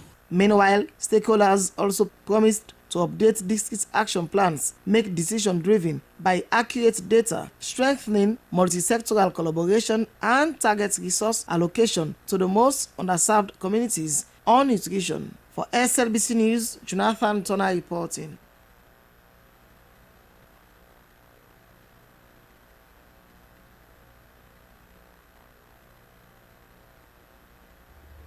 The St. George Foundation has embarked on an awareness-raising campaign to sensitize community members in Ward C on the Gender Equality and Women's Empowerment GIRI Act of 2022, the Child Marriage Act of 2024. They also engaged communities on pressing issues of sexual and gender-based violence against women and children. The campaign also helped to deepen understanding on these crucial laws and advocate for better protection of children and women. Esther Nenekama reports. Market or small picking. As well. Tell and say it's $8 go fend this money. Yes. This picking is small. Who say if you say that they go fend this money? One way to protect children in the community is to engage the communities themselves on laws governing them. In that light, the St. George Foundation and its partners have embarked on a community awareness-raising campaign centered on the GIRI Act and the Child Marriage Prohibition Act 2024 and prevention of sexual and gender-based violence. Held in Ward C, the event drew participation of parents, youth leaders, and law enforcement personnel who were educated on the implications of these legal instruments and the roles they must play in upholding them. Speakers noted how harmful traditional practices and lack of legal knowledge continue to fuel child marriage and violence against women and girls in local communities. Gender advocate St. George Foundation, Aissatou Wuri Jallo, said the campaign aimed at empowering communities with knowledge and tools to protect children and women. We can't forget to talk to people, more especially the one that they're going to report. We are here to sensitize people who are in the habit of taking children from the provinces in the name of sending them to school, but later use them as hawkers. We appeal to them to stop because most times these children are afraid of going home when they have lost money from the business given to them and starts roaming about the state. For return back to their hostel because they're giving wrong information there how to trace their family. Monitoring and Evaluation Officer, Ministry of Social Welfare, Derek Peters, emphasized on the importance of collaborative efforts in the fight against gender-based violence against women and children in Ward C. We are encouraging all of the communities where we have gone to educate them, to sensitize them so that they can raise their children in the best way. They can bring their children very closer, make their children be their friends so that we can have profitable generation. In all of this, again, we are talking to our youth, we are talking to our community people for drugs abuse so that we can have an healthy nation, because all of this drug abuse can cause mental health issues. The campaign was a call to action for stronger community involvement and continued collaboration among government, civil society, and law enforcement agencies in addressing the root causes of child marriage, gender equality, and creating safe spaces for all. For SLBC, Esther Nenekama reporting.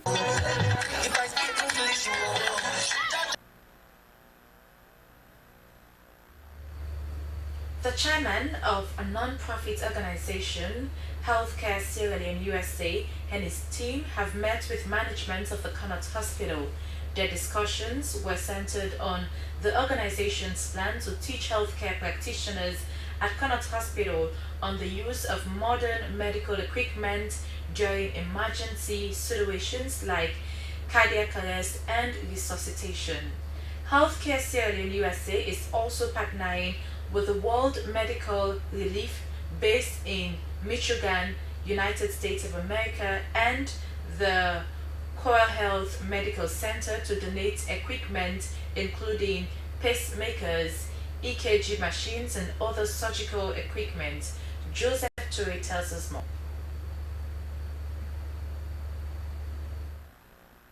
This is Connaught Hospital, the country's main referral health facility. In recent times, it has received many support from donor partners, and one partner which has shown more interest to work with them is a non-profit organization, Healthcare Sierra Leone USA. This meeting with the management of Connaught Hospital was to get a green light on how Healthcare Sierra Leone USA would partner with them to give advanced medical support through teachings and donation of medical equipment, including consumables. Their intention to support the hospital, according to the chairman, Healthcare Sierra Leone USA, Dr. Michael Pierre, was born out of the passion to give back to their country through the medical sector. He told the host team that in 2018, they had provided internet services for the hospital when they realized that the facility had none. Dr. Pierre said they wanted to collaborate with them and not to dictate to them what to do in order to make the facility a center of excellence. Teaching is what we want to look at. The hospital I work for have promised to get us trainers to come with us during our next medical mission. Also, give us 2 days. We have lectures, exams to take, oral takings. The next day, we teach them how to do the basic things about ACLS, how to intubate people, how to put central lines, how to correct things like any arrhythmia, your first approach of atrial fibrillation, your first approach of VTAC, your first approach of things that you can normally correct. He added, though healthcare workers were very educated, they lacked the modern equipment to save many lives because of the little or no knowledge they have of their patients' history. He said they also wanted to see that patients were taken care of in the right ways, especially in the ICU and emergency units. Hospital care manager, Connaught Hospital, Dr. Mark Kapua, received the information in good faith, noting that they were looking up to get more than equipment and teachings. So our biggest problem, we do not have the equipment, we do not have the supplies. So it will be very difficult. So even with all the ideas that you have, with all the experience that you may have, you may unfortunately stand by and see a patient dying because there's nothing to work with. So you just put all the millions and thousands and billions of ideas. So this is the biggest problem in the whole of the healthcare system in Sierra Leone. I think if we can attack that head on, then we'll be solving over 50% of the problems that we have in the healthcare system.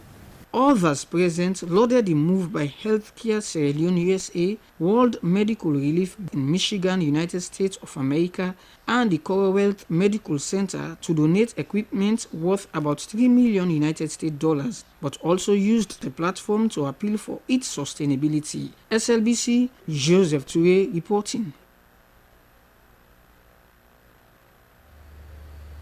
Now, the World Bank-funded Food System Resilience Program has boosted the Ministry of Agriculture and Food Security and other 3 agencies with over 60 motorbikes. According to the Minister of Agriculture, Dr. Kenema Paka, the project had identified a gap in the food systems transformation program of the government, especially on access to mobility for field and extension workers. Dennis Fraser tells us more.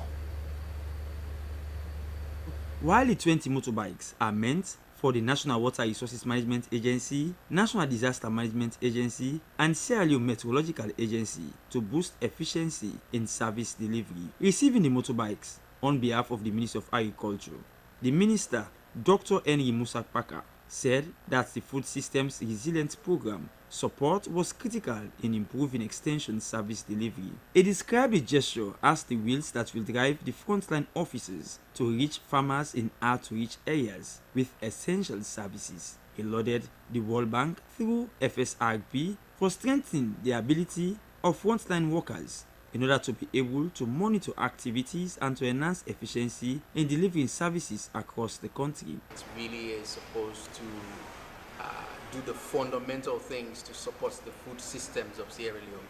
Freetown being the flagship, which is our food systems transformation program. This program, which actually started just before we launched Freetown, fits very well in its objectives to drive and build those fundamental things that we need to drive food systems in Sierra Leone and building the foundation for the extension work, that capacity, that ability for the farmers, for the extension staff to get to the farmers quickly. This is one of those gaps that they are feeling. Director of Extension Division, Minister of Agriculture, Alpha Yaya Mansare, that on behalf of the ministry, through the FSRP, the donated motorbikes, will continue to empower farmers. Alpha Yaya Mansare assured that through the ministry and FSRP, they will continue to empower farmers with smart devices in e-extension programs in order to be able to collect data on the field and to boost productivity. SLBC, Dennis Fraser reporting. Just look up no more.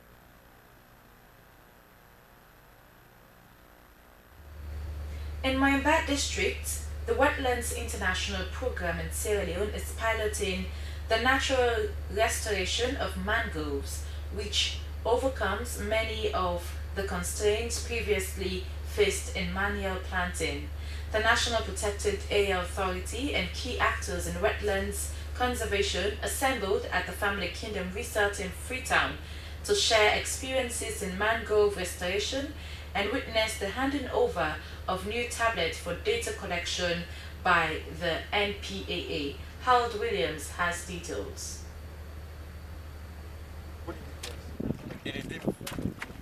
The gathering represented an opportunity for the National Protected Area Authority and relevant participants from CSOs, government agencies, and local communities to learn about the science-based outcomes of community-based ecological mangrove restoration. The highlight of the occasion was the presentation of GIS-enabled tablets to the National Protected Area Authority, NPAA. Program Development and Technical Coordinator at National Protected Area Authority, Samuel Ibrahim Koba, described the donation as a big start for the NPAA, and the Manager for Wetlands and Marine Ecosystems, Yata Helen Kamara, expressed appreciation for the donation as the best way to conserve wetlands and the marine landscape. The Country Director for Wetlands International in Sierra Leone, Dr. Alhaji Shaka, said there would be further opportunities to test the applicability of the tablets and the methodologies for natural mangrove restoration through practice in the field. Dr. Shaka said all data and applications utilized in the field were open-sourced and therefore globally accessible. The working session and the donation of tablets to the NPAA fulfilled a necessary component of the Wetlands International Global Mangrove Watch and training to monitor mangrove growth in Sierra Leone and across the world. GIS experts who are available in Sierra Leone, along with civil society, MDAs, and local communities in the pilot area, which is for now in Moyamba District, will be able to learn about mangrove restoration methodologies developed by Wetlands International and serve as a platform for future collaboration. Gabi Agbanon, chargé des projets, Wetlands International Africa, based in Senegal, said Sierra Leone and Mozambique are the two latest countries in a transcontinental endeavor spanning half a decade in mangrove ecological natural restoration in East and West Africa. She provided an overview of Wetlands International's mission to restore thousands of hectares of mangroves before the close of the decade and how countries like Sierra Leone are providing evidence-based data from small-scale community participation that will be seen as the best practice to restore the vast areas of mangroves that have been destroyed by human activities. Community-based ecological mangrove restoration involves the components of conservation, livelihoods, and an enabling environment and landscape management on an increasingly larger scale as more positive results are gathered from the field enabled by the tools provided from Wetlands International.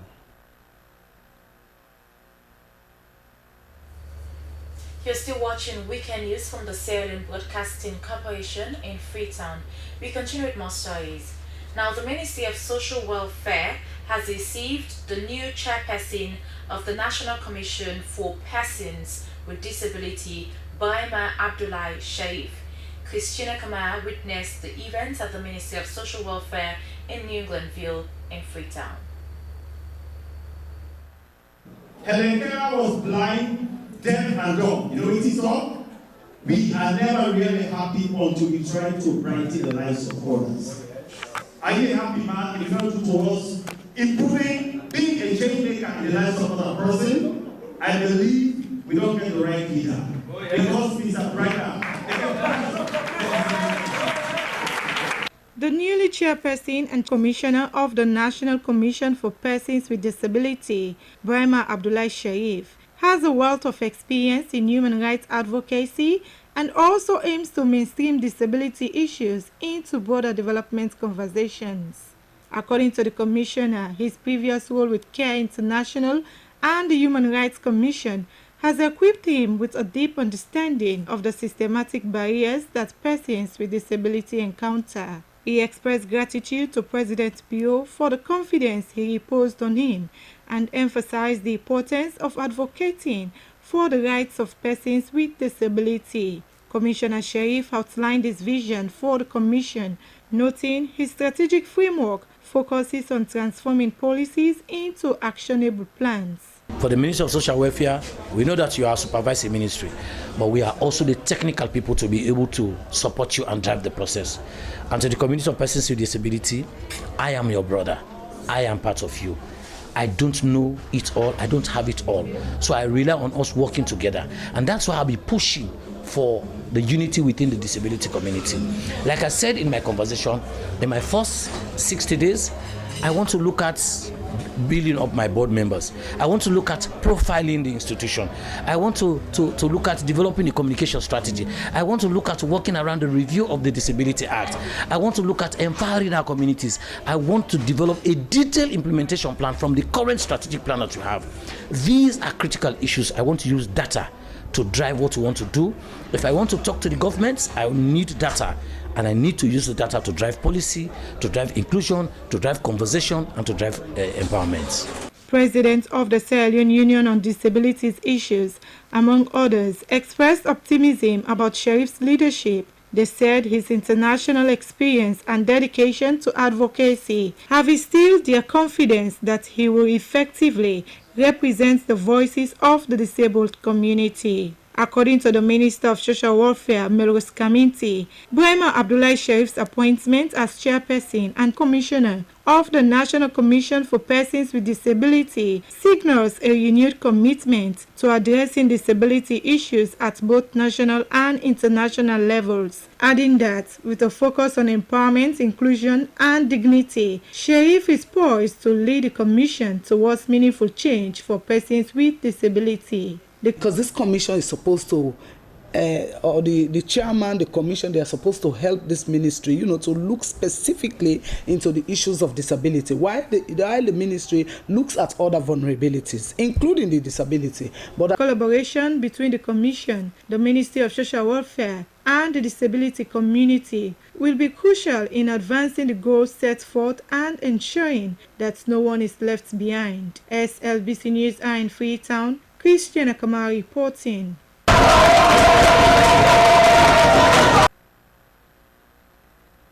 Over the years, the downstream sector has been in somewhat chaos, with rapid increase and slow decrease in prices of fuel products. Until recently, a litre of fuel was sold at 27 leones, but in a surprising development, some major pump stations have now reduced the price to 25 leones per litre.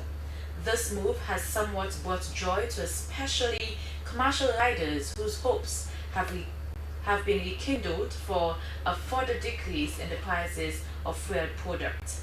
Fanta Kuma files in the story and read in the studio by Salma Taba. Moving along the busy streets of Freetown, there has been a noticeable drop in fuel prices at major filling stations. Petrol is now being sold at 25 leones per litre, down from the previous 27 leones.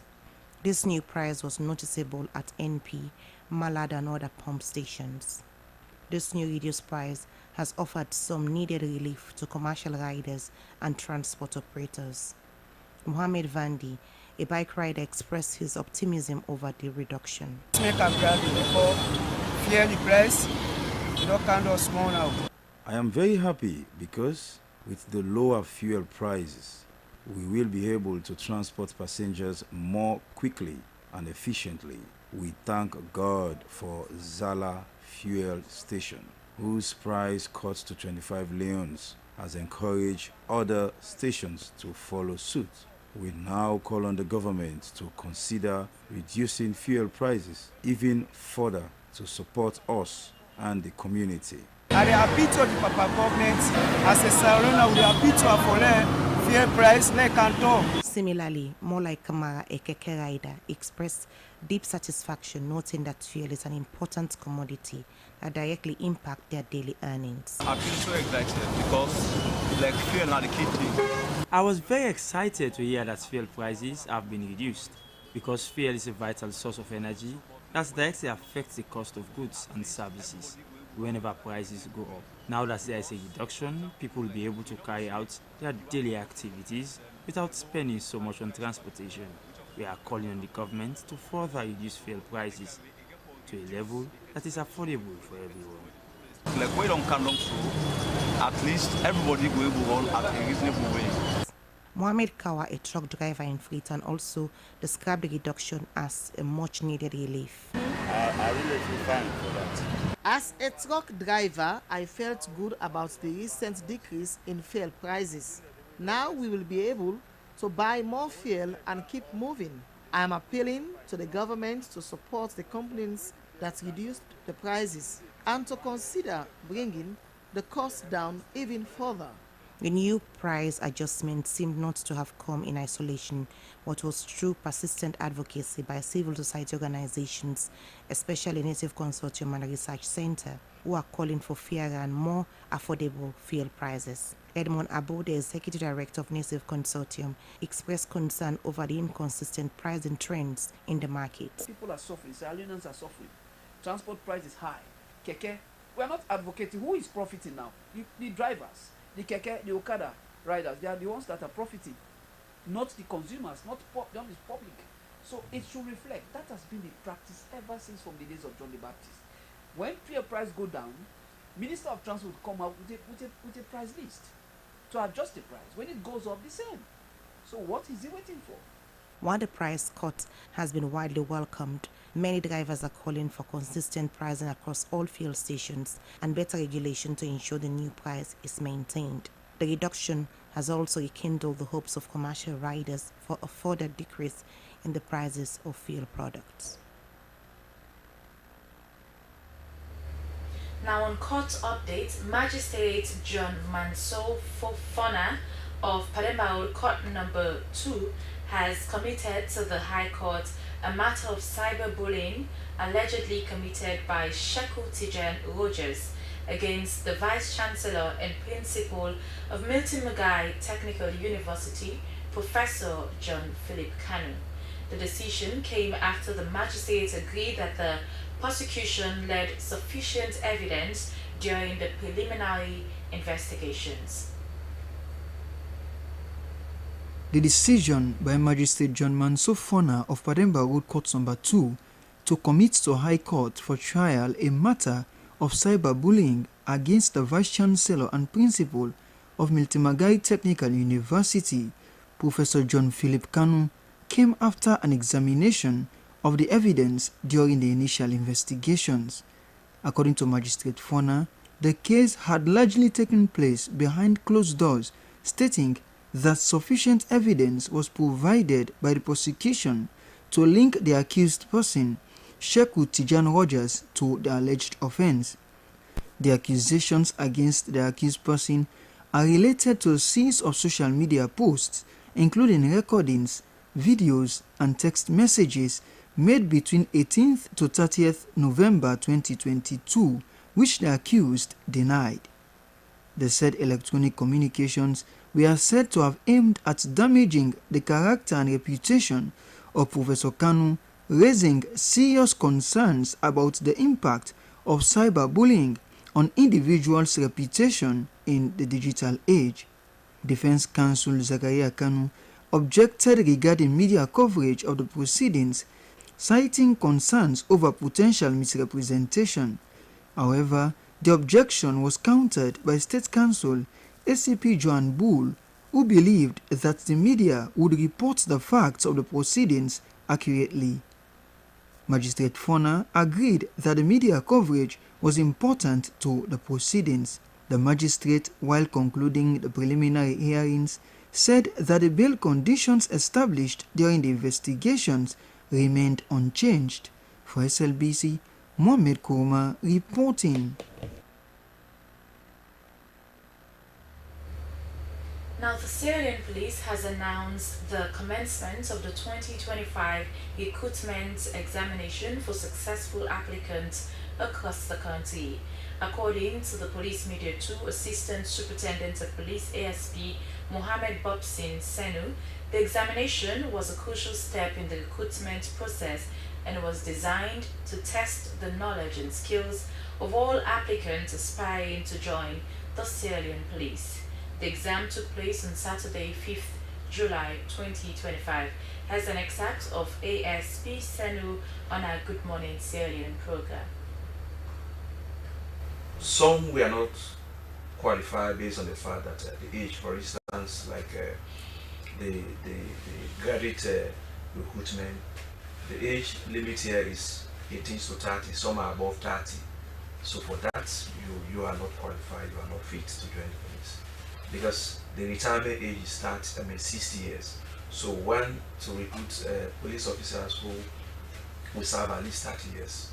So for the examination center on this, on Saturday the 5th of July, Western area, Freetown here, the center is Hastings, and the time is 7 a.m. morning hour. You're supposed to be there. You go along with valid national ID card, and no mobile phone, no calculator, no other gadgets we are allowed to enter in the exam hall. Those in the provinces like Eastern region is Anzaru Senior Secondary School, Kenema. Southern region, Bo Government Secondary School. Northeast region, McKinney to be specific, is St. Francis Secondary School. And then Northwest region, Sri Lanka Secondary School, Koloko. So these are the centers. If you are part of the system, you go there at least 7 a.m. and the exam will last from 7 at least 12 noon. So does the police force has a targeted number that they want to, because after exams obviously there are going to be a shortlisted process again? Yeah, well, the targeted number depends on the successful candidates, because we have series of processes. One, the examination, interview, medical, physical exercise. So these are all elimination series. From there, we get the actual number that we want. So what does the police want to achieve at the end of the day? We really want to recruit credible and trustworthy police officers, not push police officers. And that is why even in the process, we have on the list, we have recommendations. If, for instance, you are to recommend somebody, you must indicate your picture, your phone number, and your NIN number as well. So in the process, we discover that this person is a valid police officer. We'll call you. Sako, you recommended this person with all your character, with all your good recommendation. The person is now under investigation. So what are you going to say with this? So basically, we really want to have trustworthy police officers. Okay.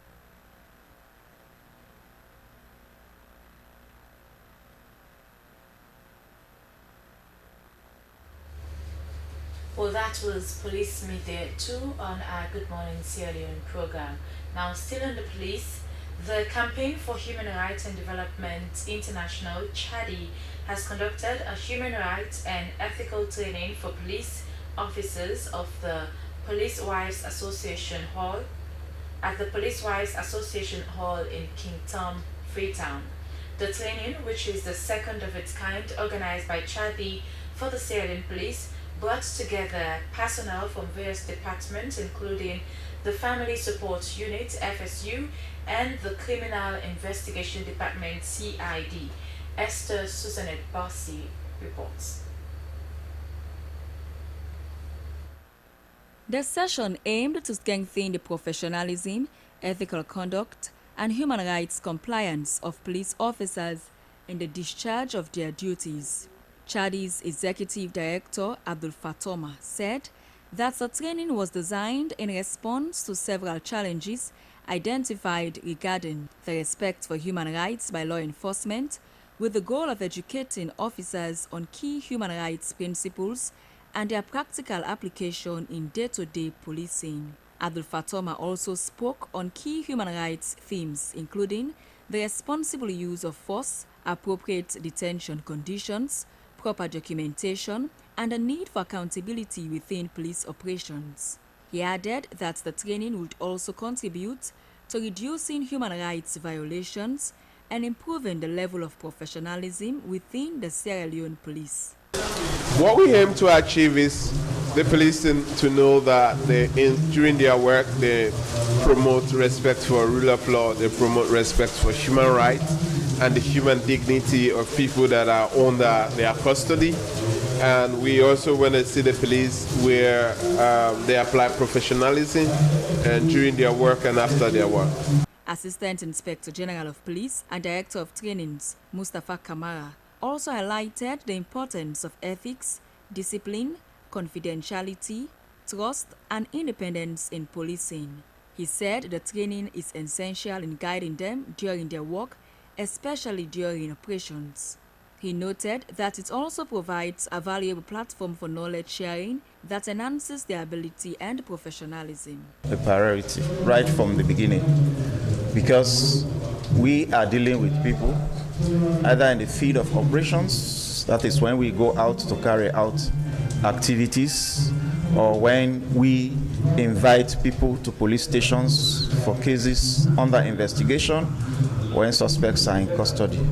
So we think that the rights of those people are very, very important, and we work very hard to make sure that we take into consideration those rights. Aisha Lansana, a trainee from the FSU unit at CID, expressed appreciation for the initiative. We learn about accountability and transparency.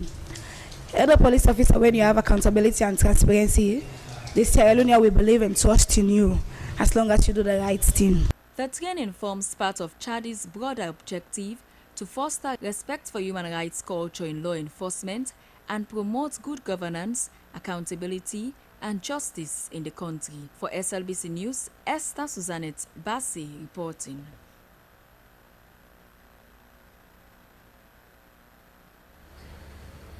Well, it's now time for our entertainment news.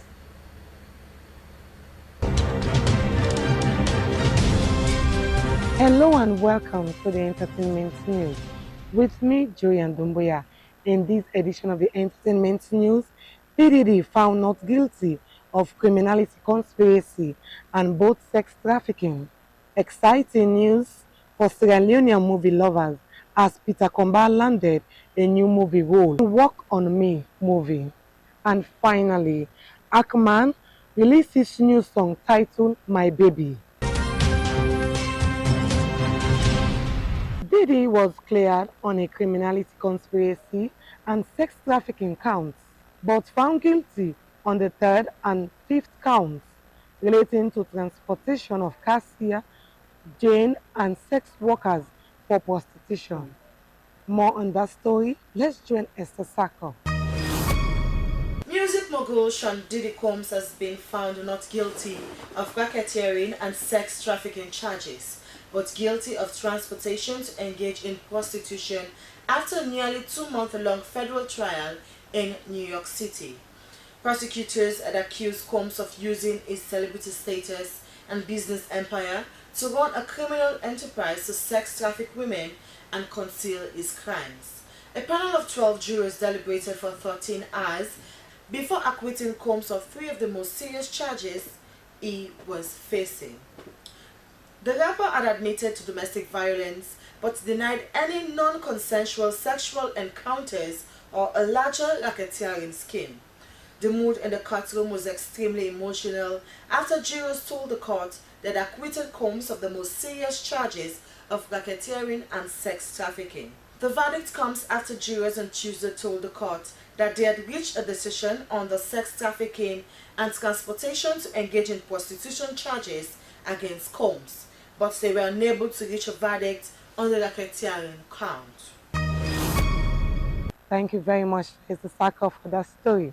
And a very talented movie star, Peter Kumba, has landed a new movie role in a Nigerian movie titled Walk on Me. This is another fantastic step for Peter to further solidify his presence in the bustling Nollywood industry. It's always great to see Sierra Leoneans shine on a short, prominent platform. I do not want to step out with me.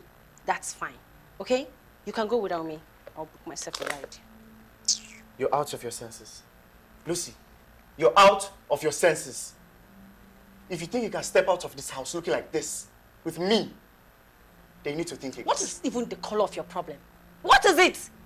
Why are you trying so hard to control me? Are you my dad? Are you? Oh, can't I breathe? Lucy. I'm going crazy in this house. Lucy. Can't I breathe? Lucifer. See, you have to change into something decent. Or I'll just lock you up in this house. I'm talking to you. Wow, the movie is so interesting. I hope you will get to watch it because I've learned a lot. You too will learn from it. And finally, after dominating the airwaves for the past years with his hit song titled Vanity,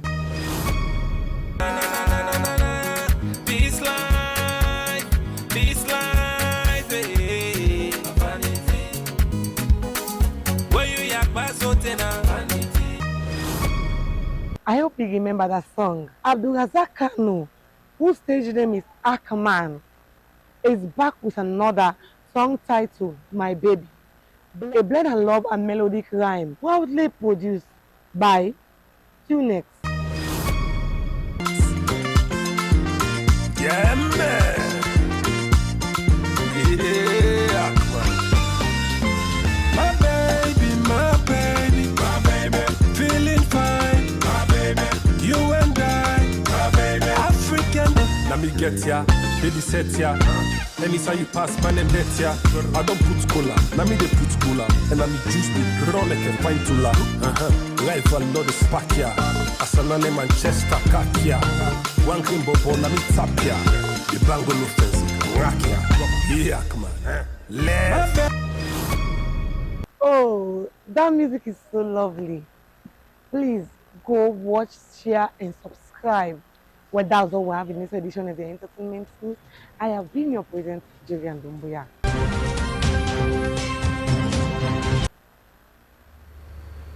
Many thanks to Joey and Dumbuya for that updates.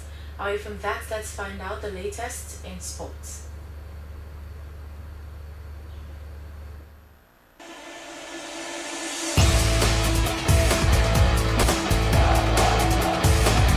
And welcome to the sporting updates that keeps you in the know. And my name is Abdul Kabir, and thank you so much for your time. Now, Eastern Lions defeated mighty Blackpool 2-1 in an exciting derby in the Leone Premier League at the approved school playing field in the east end of Freetown. Well, it was indeed a tough match between two of the best clubs in Sierra Leone's football history. Eastern Lions staged a remarkable comeback at the approved school playing field in Freetown, overcoming mighty Blackpool with 2 late goals to secure a fascinating 2-1 victory in the Leone Premier League. The match played at the approved school ground was a tight affair throughout the game, with both teams battling for supremacy. Mighty Blackpool initially seized the momentum, breaking the deadlock just 4 minutes into the second half, with forward Fode Parker found the back of the net at the 49th minute, expertly converting an assist from Ibrahim Kamara to put Mighty Blackpool 1 ahead. However, the Killers of Eastern Lions, known for their resilience, refused to yield. Their presence paid off in the 72nd minute, with Alusain Doumbouya's goal netting the equalizer and igniting the home crowd and setting the stage for a dramatic finish. The pressure mounted on Mighty Blackpool and Eastern Lions capitalized on their momentum with just 8 minutes left in the regular time. Sule Kagbo emerged as the hero, scoring the decisive goal in the 82nd minute. The crucial assist came from Samuel Bioko, completing a stunning turnaround for Eastern Lions. Meanwhile, Ramke Football Club have been crowned champions of the Sierra Leone Women's Premier League after an exceptional display to the season. Well, this is a remarkable achievement for Ramke FC. For the first time in their history, they are the champions of the Women's Premier League in Sierra Leone. And the newly crowned champions are now gearing up for the CAF Women's Champions League qualifiers, which are scheduled to take place in Senegal from August 3rd to 17th, 2025. This will be a proud moment for the entire nation as Ramke FC carries the hopes and dreams of Sierra Leonean football to West Africa. Now to the international scene. PSG defeated Bayern 2-0 to sail through to the next stage of the FIFA Club World Cup 2025. It was an exciting performance from Ousmane Dembele, who scored the winner goal. It was truly a remarkable winning goal through an assist from Achraf Hakimi, who made that possible, and well with the opening goal for PSG in that exciting match.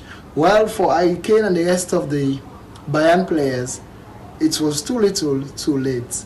And that ends the updates that keeps you in the know. And thank you so much for your time. Hi, many thanks to our sports desk for that update, and that's how we wrap up this edition of Weekend News from the Sierra Leone Broadcasting Corporation in Freetown. Now to end the news with top stories again. President Julius Maada Bio has commissioned the Matujong Seneum Bridge in Bond District. The bridge replaces a colonial era ferry crossing and connects over 20,000 residents to vital services. President Bio said it was a fulfillment of his manifesto's promise. UNICEF and the Ministry of Basic and Senior Secondary Education have met to talk on strides made on inclusive education in Sierra Leone. They also focused on gender equality, disability, and social issues in the sector. And to preserve the natural beauty of these beaches, the National Tourist Board organized a cleaning exercise which attracted community nearby and tourists. They also used the opportunity to appeal to citizens to stop depositing waste on beaches and waterways that empty themselves into the sea.